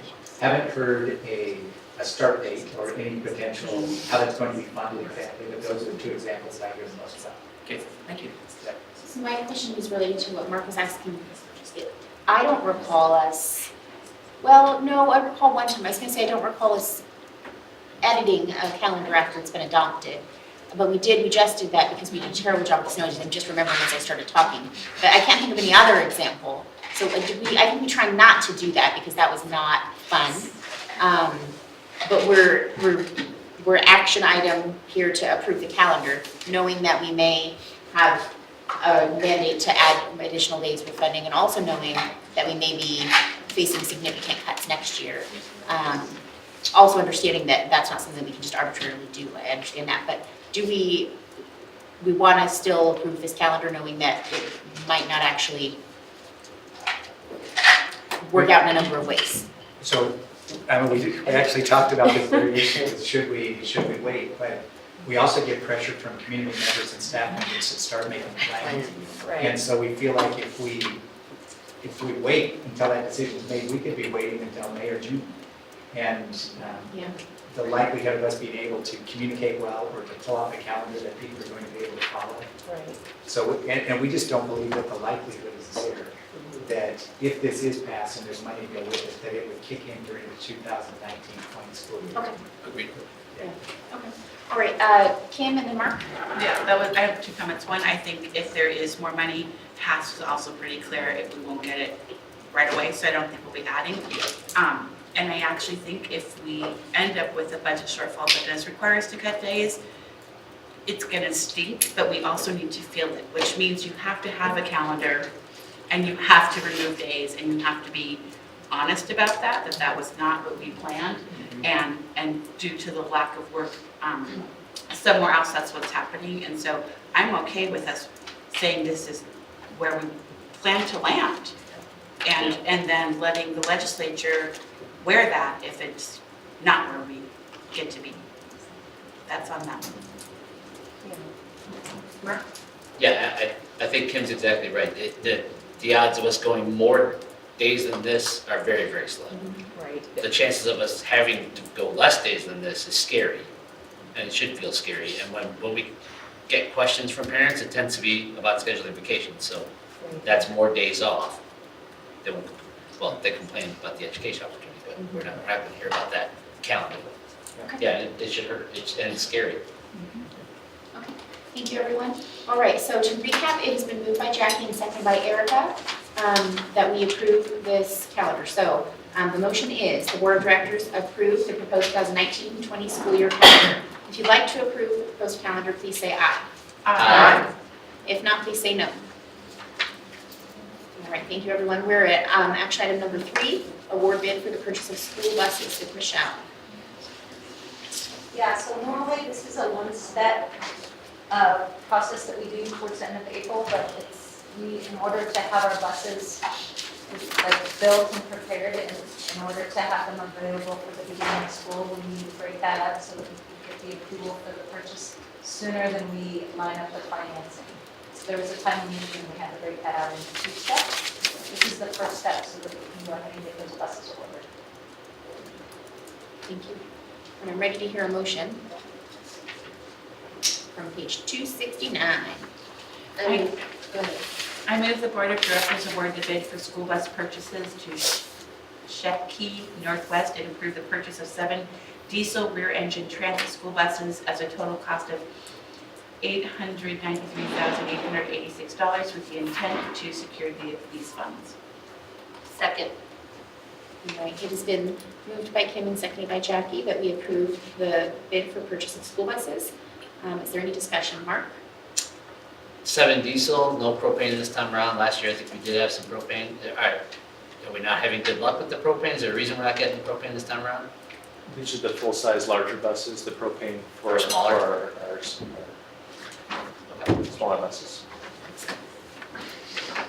Any other comments or questions? All right, so it has been moved by Kim and seconded by Jackie that the Board of Directors award the bid for school bus purchases to Shepke Northwest and approve the purchase of 7 diesel rear-engine transit school buses at a total cost of $893,886 with the intent to secure the lease funds. If you would like to award that bid, please say aye. Aye. If not, please say no. All right, thank you. Okay, action item number 4, the PACE Trust Agreement revisions with Michelle again. So this was a requirement of our PACE, who is our liability insurance pool coverage provider. They asked that we approve this resolution so that we can continue to participate in the trust. No program changes, just continued participation. So we ask that you approve that tonight. Excellent. I'm ready to hear a motion. I move that the Board of Directors approve the PACE insurance form of joinder to trust agreement. Second. All right, it's been moved by Jackie and seconded by Yadira that we approve this agreement. Are there any questions or comments, Michelle? All right, it has been moved by Jackie and seconded by Yadira that the Board of Directors approve the PACE insurance form of joinder to trust agreement. If you would like to approve that agreement, please say aye. Aye. If not, please say no. Great. All right, moving right along to item 5, the resolution regarding nonprofit low-income housing property taxes with Michelle. As we started our evening together, Chris Harvey was here to answer any questions you might have had about the extending the low-income housing tax exemption to the city of Hillsboro, similar to what we had already approved for the Washington County. So very like it very much. Fantastic, thank you. So this is a long motion, but I'm ready to hear it. Mark's going to do it. Here he goes. I move that the Board of Directors adopt the following resolution.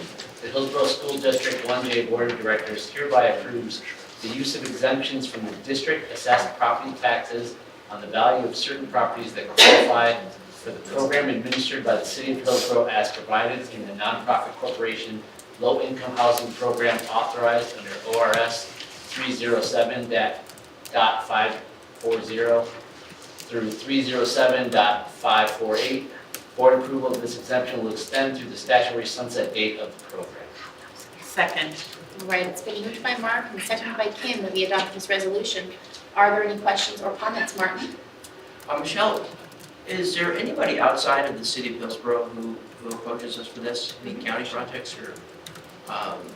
We wouldn't necessarily know, and I haven't circled back with the county to check with them to see how many folks have taken advantage of that exemption since they started. It was projected that because of the state school fund equalization formula, the impact to us as far as a loss of property tax would be very minimal. And so I'm happy to provide that information, but I don't have, it's not something that would run through our office. I see. We did adopt one recently in the last few years from North Plains, the senior housing. Okay, that was my question. Yes. But in my time on the board, that's been the only other one. that we've been entrusted to. So we don't necessarily know what the impact is. We just establish this and then we just never get that money. So is that true?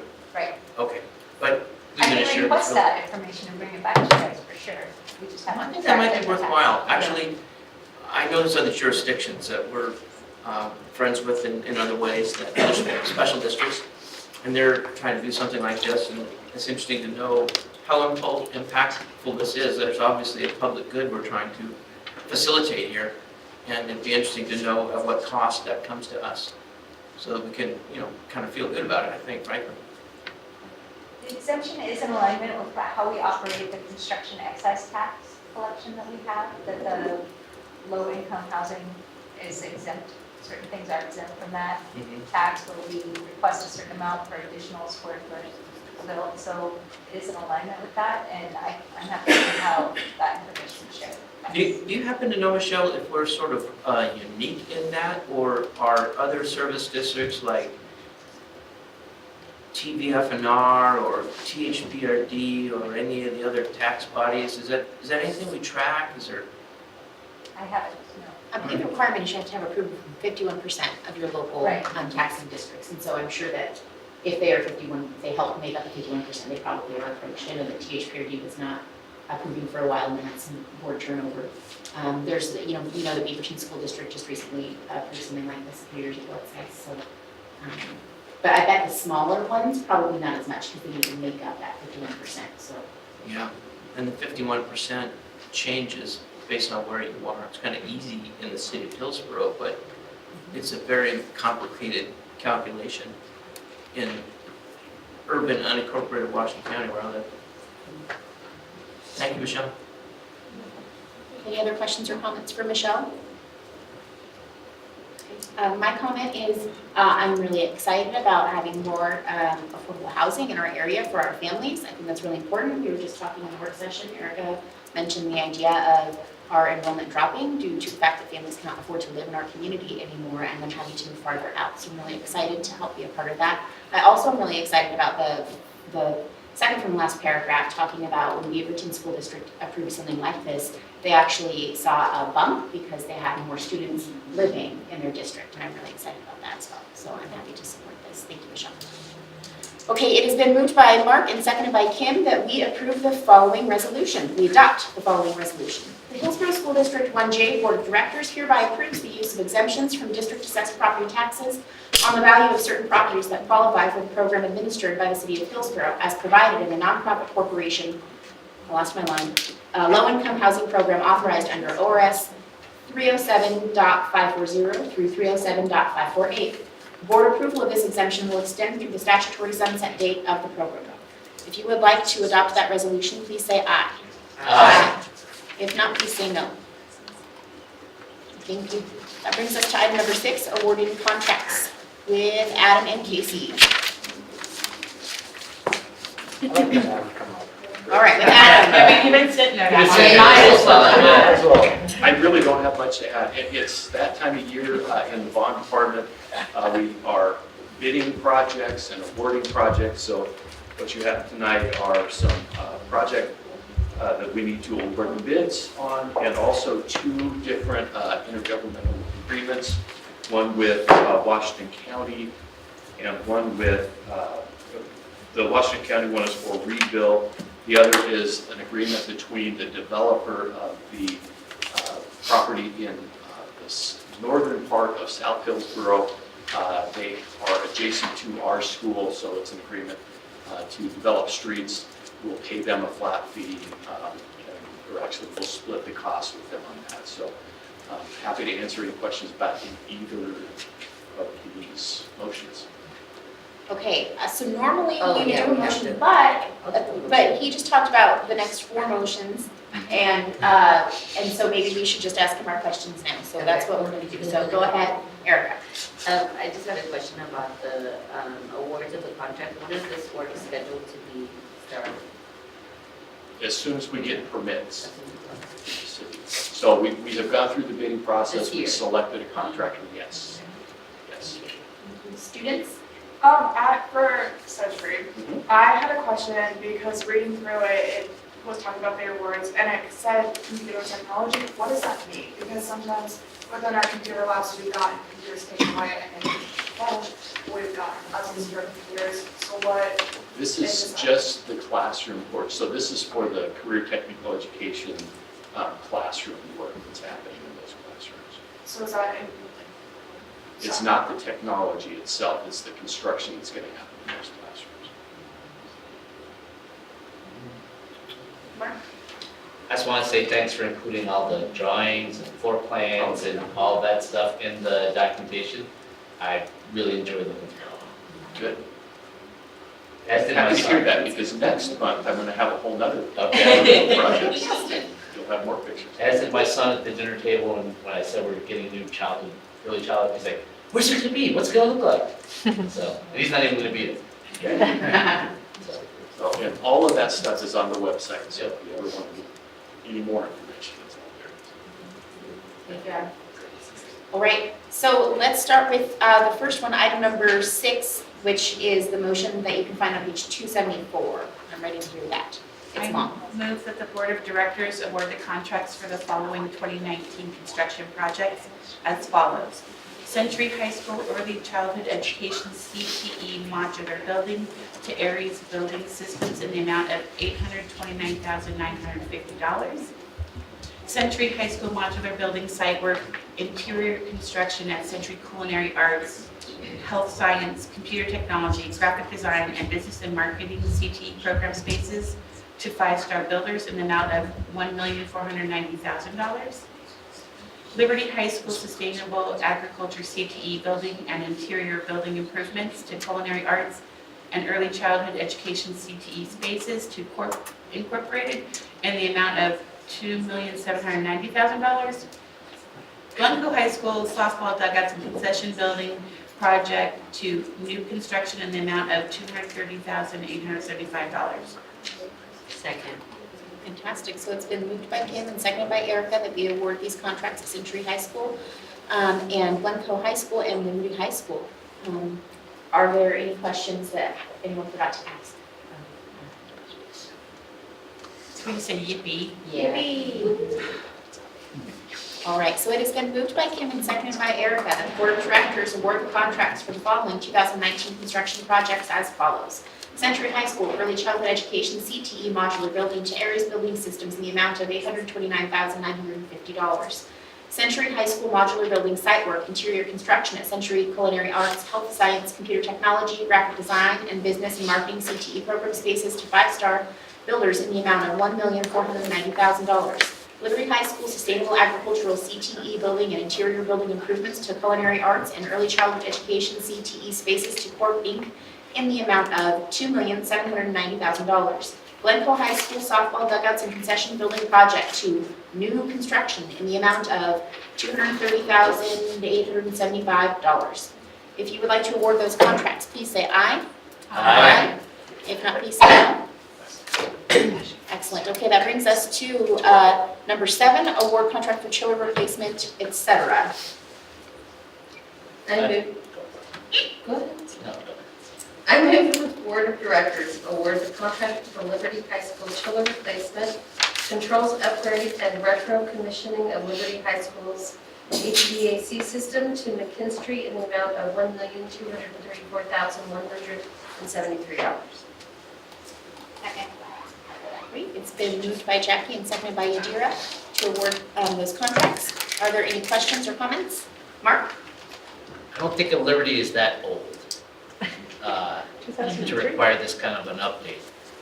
Is it, I mean, 1.2 million, are we fixing a problem that that somebody missed during construction? No, No, go ahead. I was just gonna say that chiller, that type of system and the use that we get at that building, while it may not be as old as some of our others, the amount that chiller is actually run, we need to do some upgrades because it has started to fail in certain aspects. We put in some temporary measures over the years, but it's time for a new one. Okay, It has been moved by Jackie and seconded by Yadira that the Board of Directors award the contract for the Liberty High School chiller replacement, controls upgrade, and retro commissioning of Liberty High School's HVAC system to McKinstry in the amount of $1,234,173. If you would like to award that contract, please say aye. Aye. If not, please say no. Okay, that brings us to item number 8, approve cost sharing agreement. I move that the Board of Directors authorize the Chief Financial Officer to sign the cost-sharing agreement between Hillsboro School District and GLC South Hillsboro LLC. Second. Okay, it's been moved by Kim and seconded by Martin that we make this authorization. Are there any questions or comments? Okay, it has been moved by Kim and seconded by Martin that the Board of Directors authorize the Chief Financial Officer to sign the cost-sharing agreement between the Hillsboro School District and GLC South Hillsboro LLC. If you would like to make that authorization, please say aye. Aye. If not, please say no. Great. Okay, that brings us to item number 9, approve intergovernmental agreement.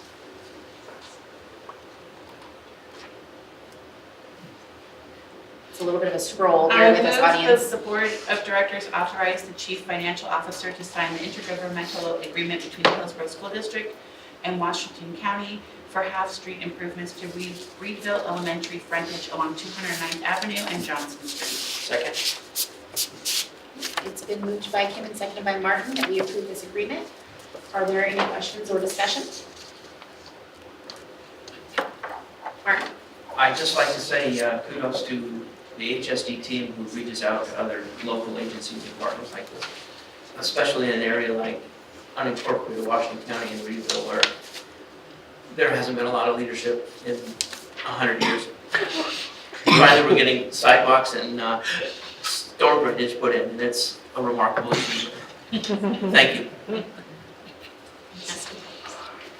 All right, it has been moved by Kim and seconded by Martin that the Board of Directors authorize the Chief Financial Officer to sign the intergovernmental agreement between the Hillsboro School District and Washington County for half-street improvements to Reedville Elementary frontage along 209th Avenue and Johnson Street. If you would like to make that authorization, as moved by Kim and seconded by Martin, please say aye. Aye. If not, please say no. Thank you. All right, that brings us to HCU HEA reports. Devin and Jill, please come on down. Welcome.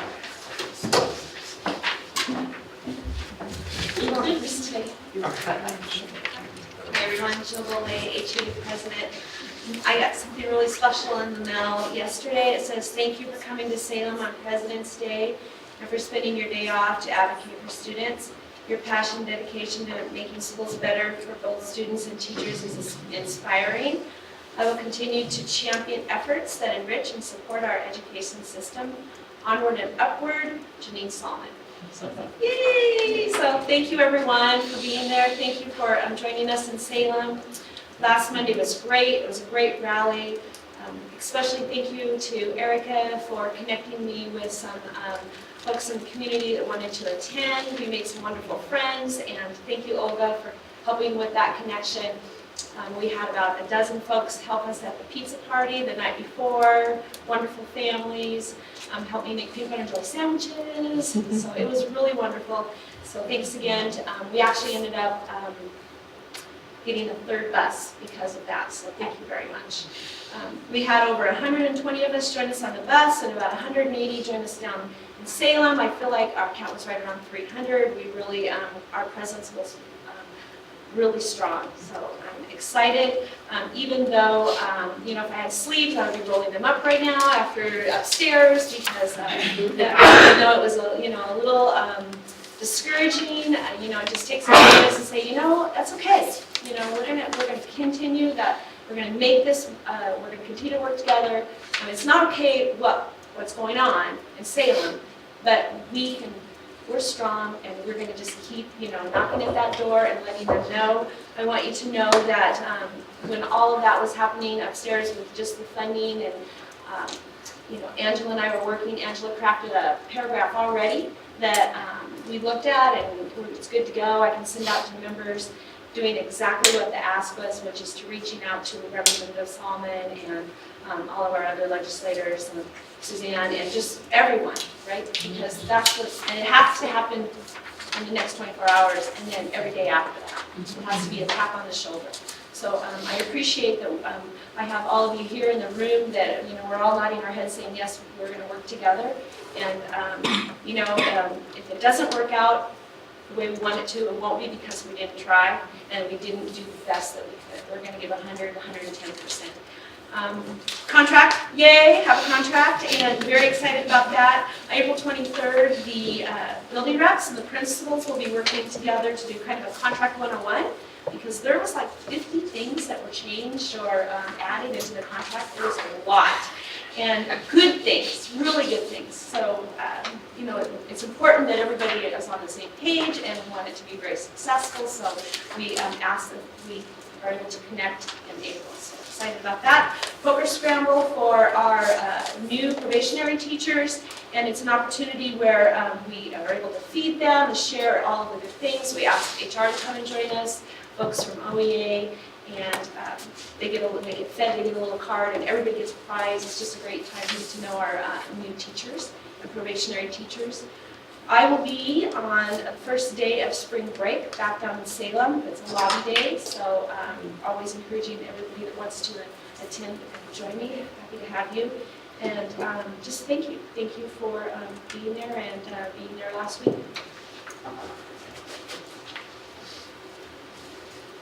So I want to start off by thanking you for buying some buses, because our drivers love, they don't really fight over the new buses, but they always like, who's getting the new bus? Because it's a joy to be able to have functioning equipment, and those type of investments really pay dividends, because we either pay for it a little bit now or a lot later. I think a lot, as I was upstairs thinking about the budget issue, I think one thing that we need to recognize is that when we go into budget cuts, we have noticed that HR doesn't have the luxury of being compassionate to some of our employees. If we have seen over the last couple of years that employees who are sick or who are on some sort of situation where they run out of open family leave, they have two choices. They can either resign or they can be fired. That's their only choice, because they aren't released to return to work, they aren't healthy enough to return. Even though we have tools in our contract that will allow us to hold on to those employees, we have seen time after time that district decides that those employees, it is better to let those employees go and have them reapply in the future, which causes them to lose their seniority, lose their wage, have them restart where they begin. Because we do also have language that if you're at step 10, you have 15 years of experience, you can only come in at step 5. And we've seen that time and time again. And we understand, when I first the first couple times I was really angry about it, but now I've understood. Because we don't have the money. We don't have the money to be compassionate. And that, I think, is something that I don't think people realize, that doing right by our employees is a luxury that takes money. And it's heartbreaking that we have to do this. And I'm going to fight for them every time, that we should give these people time, allow them to come back, allow them to retain their seniority. But a lot of it is, the fight is real, and it's affecting people today, not in the future. And I really hope that we can all work together to get the funding that we need. Because right now we're losing nutrition services folks because we don't serve enough meals. That we have kids out there who can get a free and reduced lunch, and they're not asking for it. Their families aren't going for it. They're not doing that, and the kids come with packed lunch where they're not able to get a free meal every day, and we're losing employees, and it's making it harder and harder in the kitchens. And every time you talk to a kitchen manager, you get that kind of faraway stare of, I have no idea how I'm going to get all my work done. They find some way to do it, and I don't ask them how, because I don't want to know the answer, but they get it done. So I really hope that we can all come together and really find that funding, because it just makes us a better district, and it makes us do right by our employees, especially those who are the most vulnerable in our district. So Thank you.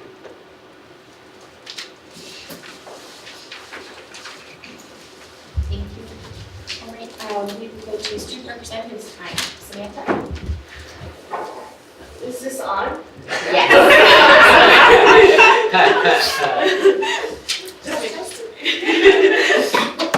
Okay, I just wanted to say that I went to the march in Salem and it was great. It was actually my first march that I've ever been to, and I think it went really well. I felt great advocating for school funding, and I honestly just recommend it to everybody because we need to get more money for school. And something I just wanted to mention is right now we're doing forecasting in my high school, I'm sure in all the other high schools as well. No, nope, not yet. Okay, well, we're doing forecasting for next year, and since I'm a junior, it's gonna be my last year. Next year, I'm gonna be a senior, and I'm kind of excited, but also nervous for like the classes that I'm gonna take next year, because I know some classes I'm gonna be so ready for, and the other ones are gonna prepare me for what's next, like which I want to go to college, so that's what my goal is. And I'm just, I don't know, I'm pretty nervous, but that's what I'm gonna say. So I have a couple things, a lot of things I want to say. Today I was given the opportunity to go down to Salem with a couple of board members to speak to Oregon legislators and senators firsthand, and I can't express my gratitude and my thankfulness for that because it's an incredible thing that a student doesn't normally get the opportunity to do, and especially to spread my light and to spread how I've personally have seen these things affect me. And so it was just something really incredible that I'm beyond grateful that I got the opportunity to do. And I hope that between you guys constantly talking to them and having a student perspective, that it does some change and that it brings some light. And that I hope that I can keep somehow reminding them that these students are seeing it firsthand. And, well, of course. But I also want to say thank you again for going back to when you guys brought us, Samantha and I, to OSBA, because it was through OSBA that I was able to do this, and it was because of OSBA that I was given the opportunity to have the video films about me. And that should be airing within the first couple weeks of March, which is an incredible thing. A lot of teachers at Century have been asking me about it, and they're really excited for it because it's an opportunity. It's an incredible opportunity. So I want to say thank you again for that, because I know that was a last minute thing put together for us to go to OSBA. But it's really paid off, and it's an incredible thing, as I said multiple times. Another thing I wanted to talk about is the bond updates happening at Century, especially with the child development room and the culinary arts room. Multiple teachers have expressed to me how excited they are that it's been something we've all looked forward to, so thank you for that. The other thing, I just have a lot of thanks for today. I also wanted to thank you guys for letting me experience Board Member Appreciation Month. I think that's something beyond special and incredible. It was amazing. I still have the letters all up in my room just because I don't want to take them down just yet. To know that I can only be here for such a short amount of time, but people in elementary schools are recognizing my name. One of my neighbors used to work at Century, and I was walking home one day, and she's noticed me, and she's like, "Hey, you're the person on the school board, aren't you?" And that was my first time getting recognized at Century, and it was a really incredible thing. Going on a little bit, Century, we are having ACT registration for all our juniors, and it is free to us for the first 150, I believe, to sign up to that. So I'm not sure if it's the board that's behind that or if it's Century staff behind that, but I mean, that's an incredible, grateful thing we're all grateful for, because a lot of people have to take that test, but sometimes can't always afford it. Another thing is that we do have our Bridges, which is coming up the week after spring break. And for those of you who don't know, Bridges is our unification week, and that's kind of our time to spread light on mental illness, to spread light on people who've been bullied, to spread light on different cultures, and it's just kind of a week Century sets aside, and we all have different days to celebrate different things. And to wrap that all up is our Voices Assembly, which is on Friday.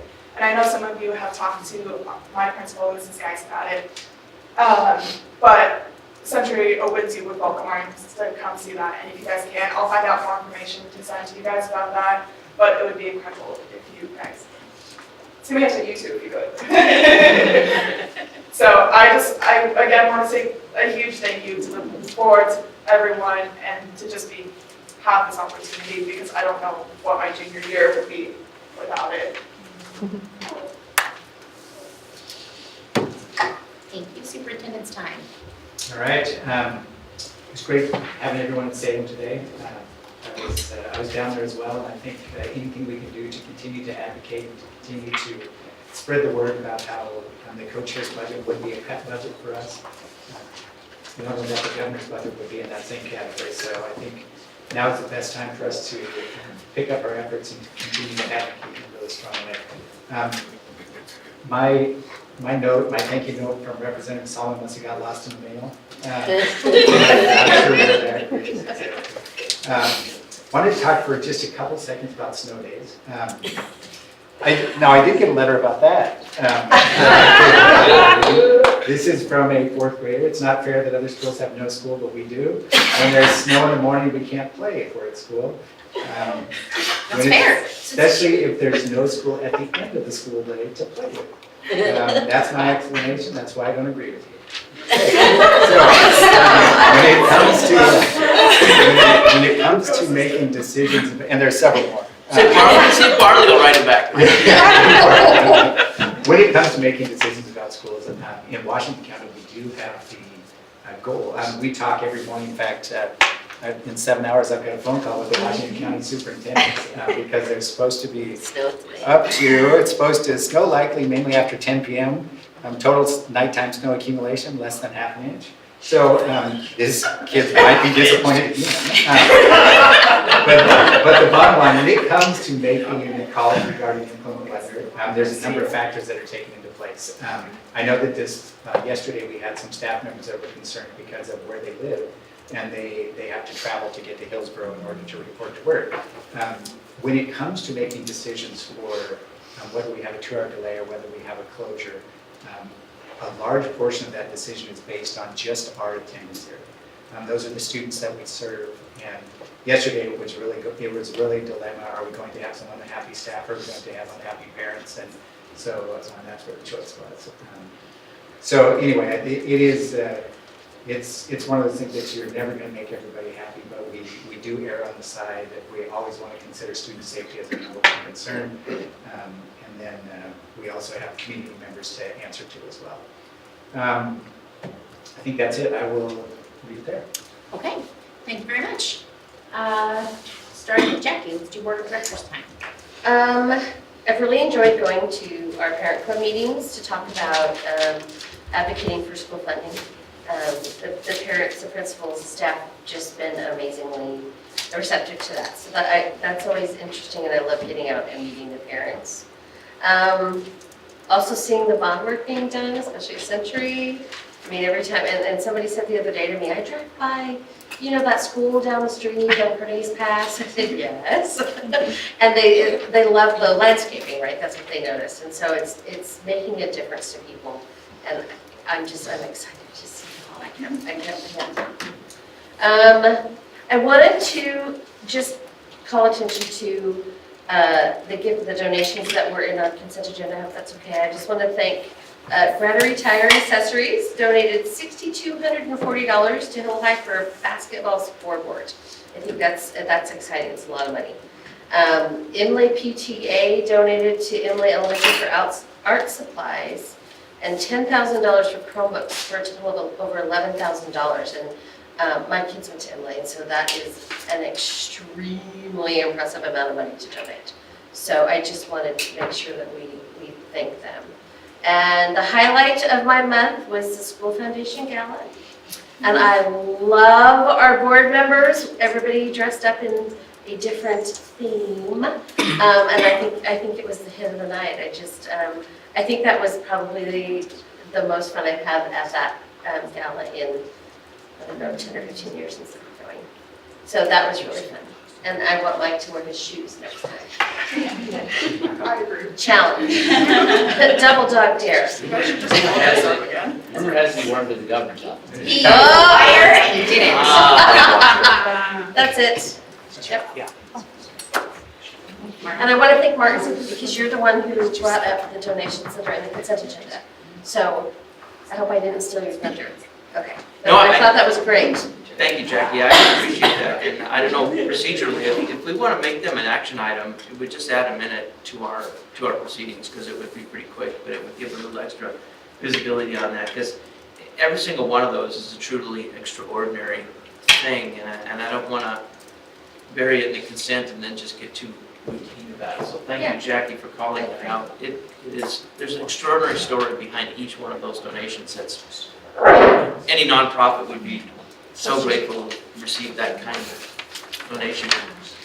Yes, no, thank you, Jackie. Also, I was at North Plains Elementary School, awesome PTO there, very active and robust in an advocacy mode. And I joined Mark with Principal Ruff at Glencoe, and really enjoying that. The trips down to Salem with our partners last week, and with our regional board colleagues.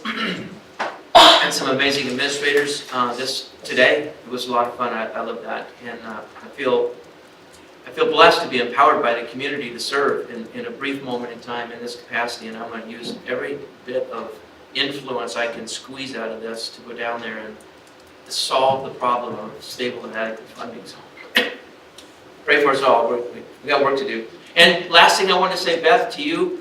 I can't tell you how many times I've used this product. It is amazing. Really, really, really exceptionally well done. And on the flip side, I've added our facts and figures. So it's a dual-sided, multicolor visual extravaganza. And the stoplight chart, it works. It draws the eye. It's a quick discussion about where we are and where we need to be. It's powerful. So thank you, Beth. Okay, couple of things. I had the opportunity last week to go read to students at Rosedale Elementary. And I loved how Mrs. Goulet explained to them my job, which was, I'm sorry, I said Mrs. Goulet and I meant Mrs. Conroy. So students, you know how Mr. Strandy is my boss and he gives me tasks to do and I do those jobs and when I finish them, he gives me more. Well, Mr. Strandy reports to Grant Corliss and Mr. Corliss reports to, and she gets all the way to Mike and then she says, and this woman gets to tell that guy what to do. Oh, you made me sound so important. Her students, we share with them a little bit about what a board member does and all of our work, and so their questions for me were, well, why would you build a new school right over in that field where this school already exists? Why would you build one so close? And that was a great discussion. How will you name that school? And they are pleased to know that there will be a playground at that school and that there will be parks in that new development that they are all anxious to visit. I was a little bit of a downer when I got back from Salem today, and I'm going to try to turn that around. So what I did is I pulled up on my phone some of my favorite signs from the rally last week. Current funding for education is devastating. A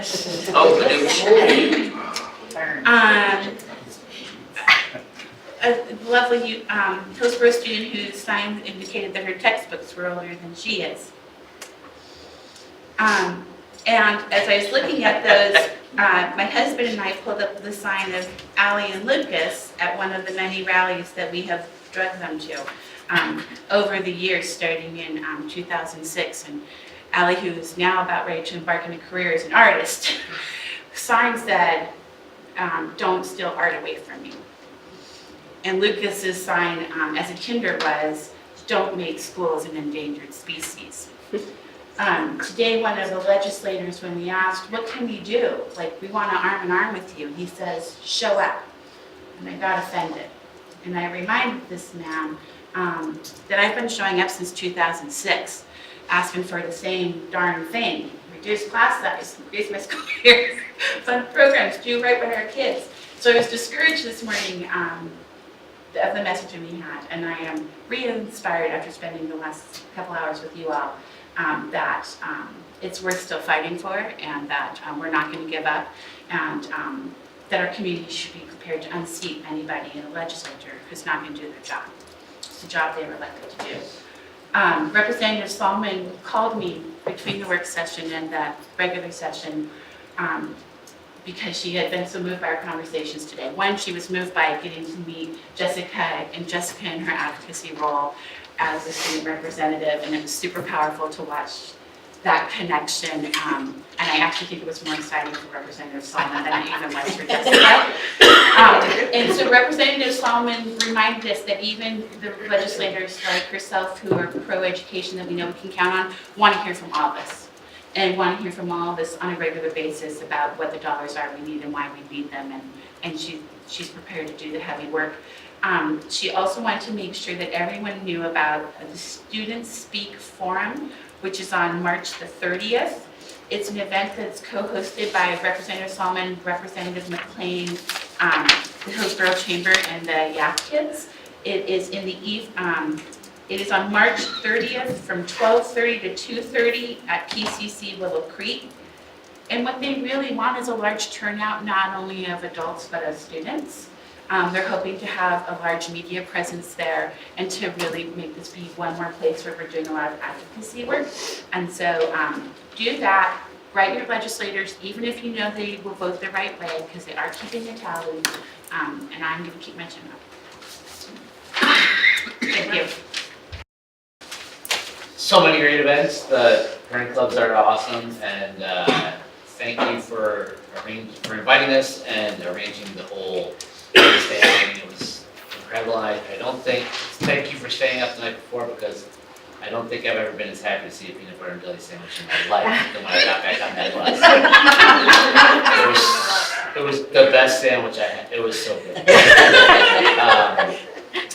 HSF Gala was amazing. Thank you to everybody for dressing up. As most of you know, my wife worked there for a long time, and it's kind of her pet project, so it was great to see so many people there. And, yeah, it was a good time to step out.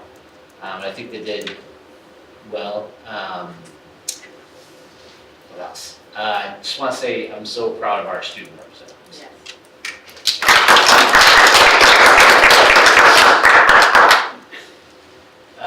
Salem's like intimidating for me, so for you guys, it's got to be crazy.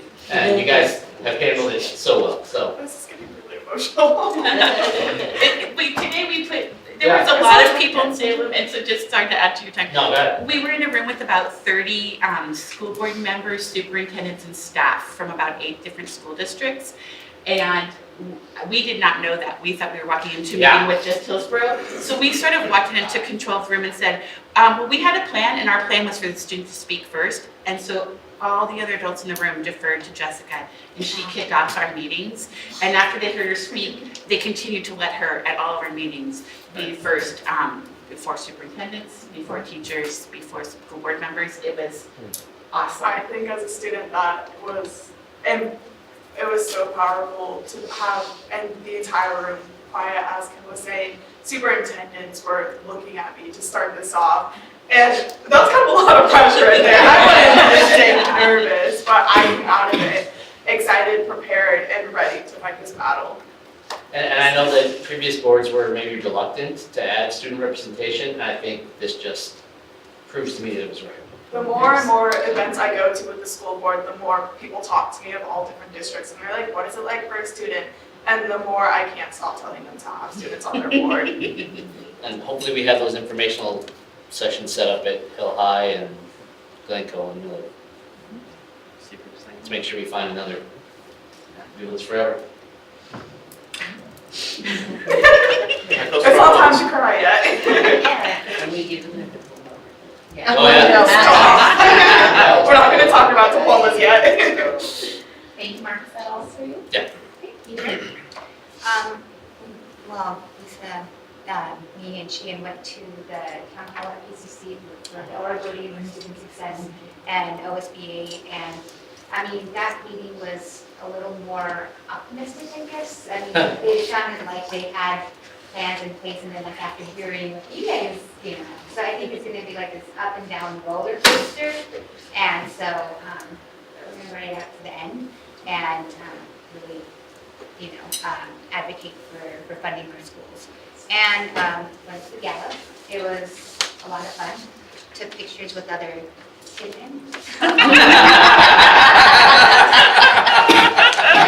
funnel was awesome. Not to mention cowardly lions. But, I feel like I'm busy, but it's campaign mode, so, yeah, I'm not doing anything else, but yeah, it's good. That's all I have. I am very partial to marches, and I was so sorry to be out of town and miss that one, but I'm happy that I was able to create more people. That's what I love, is just connecting with people. So the one thing I was thinking about though, while you were mentioning about sending out an email right now, and look at what's happening, is when we're going to the PAC meetings or to meet with the PTO and PTA meeting, can we collect an email listserv of parents that might be interested in getting updates from us, and then we can send out the same thing, like a paragraph, like today, and be like, this is what we heard when we visited. We would appreciate if you would contact your legislator and give them some information. I've been telling them to go to the joint, the Oregon Unions for Student Success and signing up there. Signing up there. Because that will blast them in email and in text, and they're doing the key messaging. Today we did have the question to remind folks that that is a branch of the OSBA. It's a marketing arm of OSBA, because some people didn't know who was behind that organization name. So then that would be good to work in our future, to get people, just so that, like right now, it would be great if we could have like a whole bunch of parents email after. I think, yeah, everything's already been said that I wanted to say, so I'm kind of short. I'm not. Thanks, Erica. All right, let's see. I went to Salem on President's Day, did the march, and I also took my children on the school bus to do that, and they had a great time. They thought they were very cool, and we got to go into the Capitol building after the march and lobby Senator Riley, and because I have my children who are adorable, we actually got invited to meet directly with Senator Riley instead of just his staff, and so they got to lobby a little bit, which is pretty exciting. And so they'll thank me later. And that was great. So I was really excited to be invited to participate and be a part of that, so thank you very much. I probably will not be able to come on March 25th, which is a really big disappointment to me, but I'm going to see if I can somehow swing it. I'm going to do my best. I'd really like to be there. As Yadira said, went to the funding town hall at PCC Slovenia last week, and we were talking with a lot of other school board members from around the region, which was great, sharing stories and ideas. And I think that I was a little disappointed that more legislators didn't come to hear from us. That was the downside. But Representative Salmon did come, and I think one of the best parts was two things. We got to write little postcards to legislators from the Revenue Committee that they're going to deliver for us, which is pretty exciting. And then we also they have these what do they call it, the poster paper thing, like on the wall there, the big sticky paper. Chart paper? Yeah. Okay. No, they so chart paper on the walls, and they did like the dots, you know, for different things. So like, what would you do if you had more money? You got to put your dots and go. And they're taking those to all the town halls that are doing throughout the state. And so there's sort of this dots upon dots upon dots from across the state of what people are doing. It was really interesting. So when they're done, they're going to be sharing that with legislators. So I think that was probably the most impactful part, which was exciting. Also enjoyed the Hillsboro Schools Foundation event. We, my husband and I, accidentally won a couple of things in silent auction that we didn't think that we had won. So now we have an abundance of wine in our house, but after a day like today in Salem, it's actually a really great thing. And so 2 birds, 1 stone, and it's very exciting. So that was a lot of fun. Superintendent Scott and I both went as Dorothy, and his shoes were better. But he did not wear them to his meeting with the governor, which I think that he still should do next time. We got to go to Salem today, which was really exciting. We were together for about 10 hours, and we had we didn't stop. It was just nonstop. And we were pretty let down when we first got there because we had this different message But we decided as a Hillsboro cohort that we were going to still talk about QEM. We weren't going, because they said, we want your message to be this joint committee, joint co-chair budget is not acceptable. Just ask them to not pass that. Say, no, we need the current service level funding. And we're not going to continue to beg for scraps of what's already not good enough. So we said, this co-chair proposal is unacceptable, and we need you to go to leadership and say that you will not support it. Can you do that? And ask for them to commit to us. And everyone that we were able to get in and ask that directly to agreed to do that, which was exciting. And then we also continued to talk about QEM and what really needs to happen, because that's why we've been there in the first place, and we're not going to give up on that. We want to see that happen. And so we're a little bedraggled, but tomorrow is a new day, and we're going to continue to try our best to make this happen. And I think that we can potentially get there. I'm not going to give up yet, just like everyone else has said. Board members, there is the opportunity to do Read Across America on Friday at different schools. If you noticed in your board update, you can send an email and you can sign up to read, and I'm going to do that. This is my first year that I actually will be able to do that because Louie's in kindergarten, and so her schedule as a not kindergarten age student prevented me from going during school hours to read to other children. But this year I get to, as long as she's not sick, and it's going to be great, and I'm very, very excited. So it's going to be really exciting. For Dr. Seuss Day, you get to read a Dr. Seuss book, which are the best books to read. So I encourage you all to do that.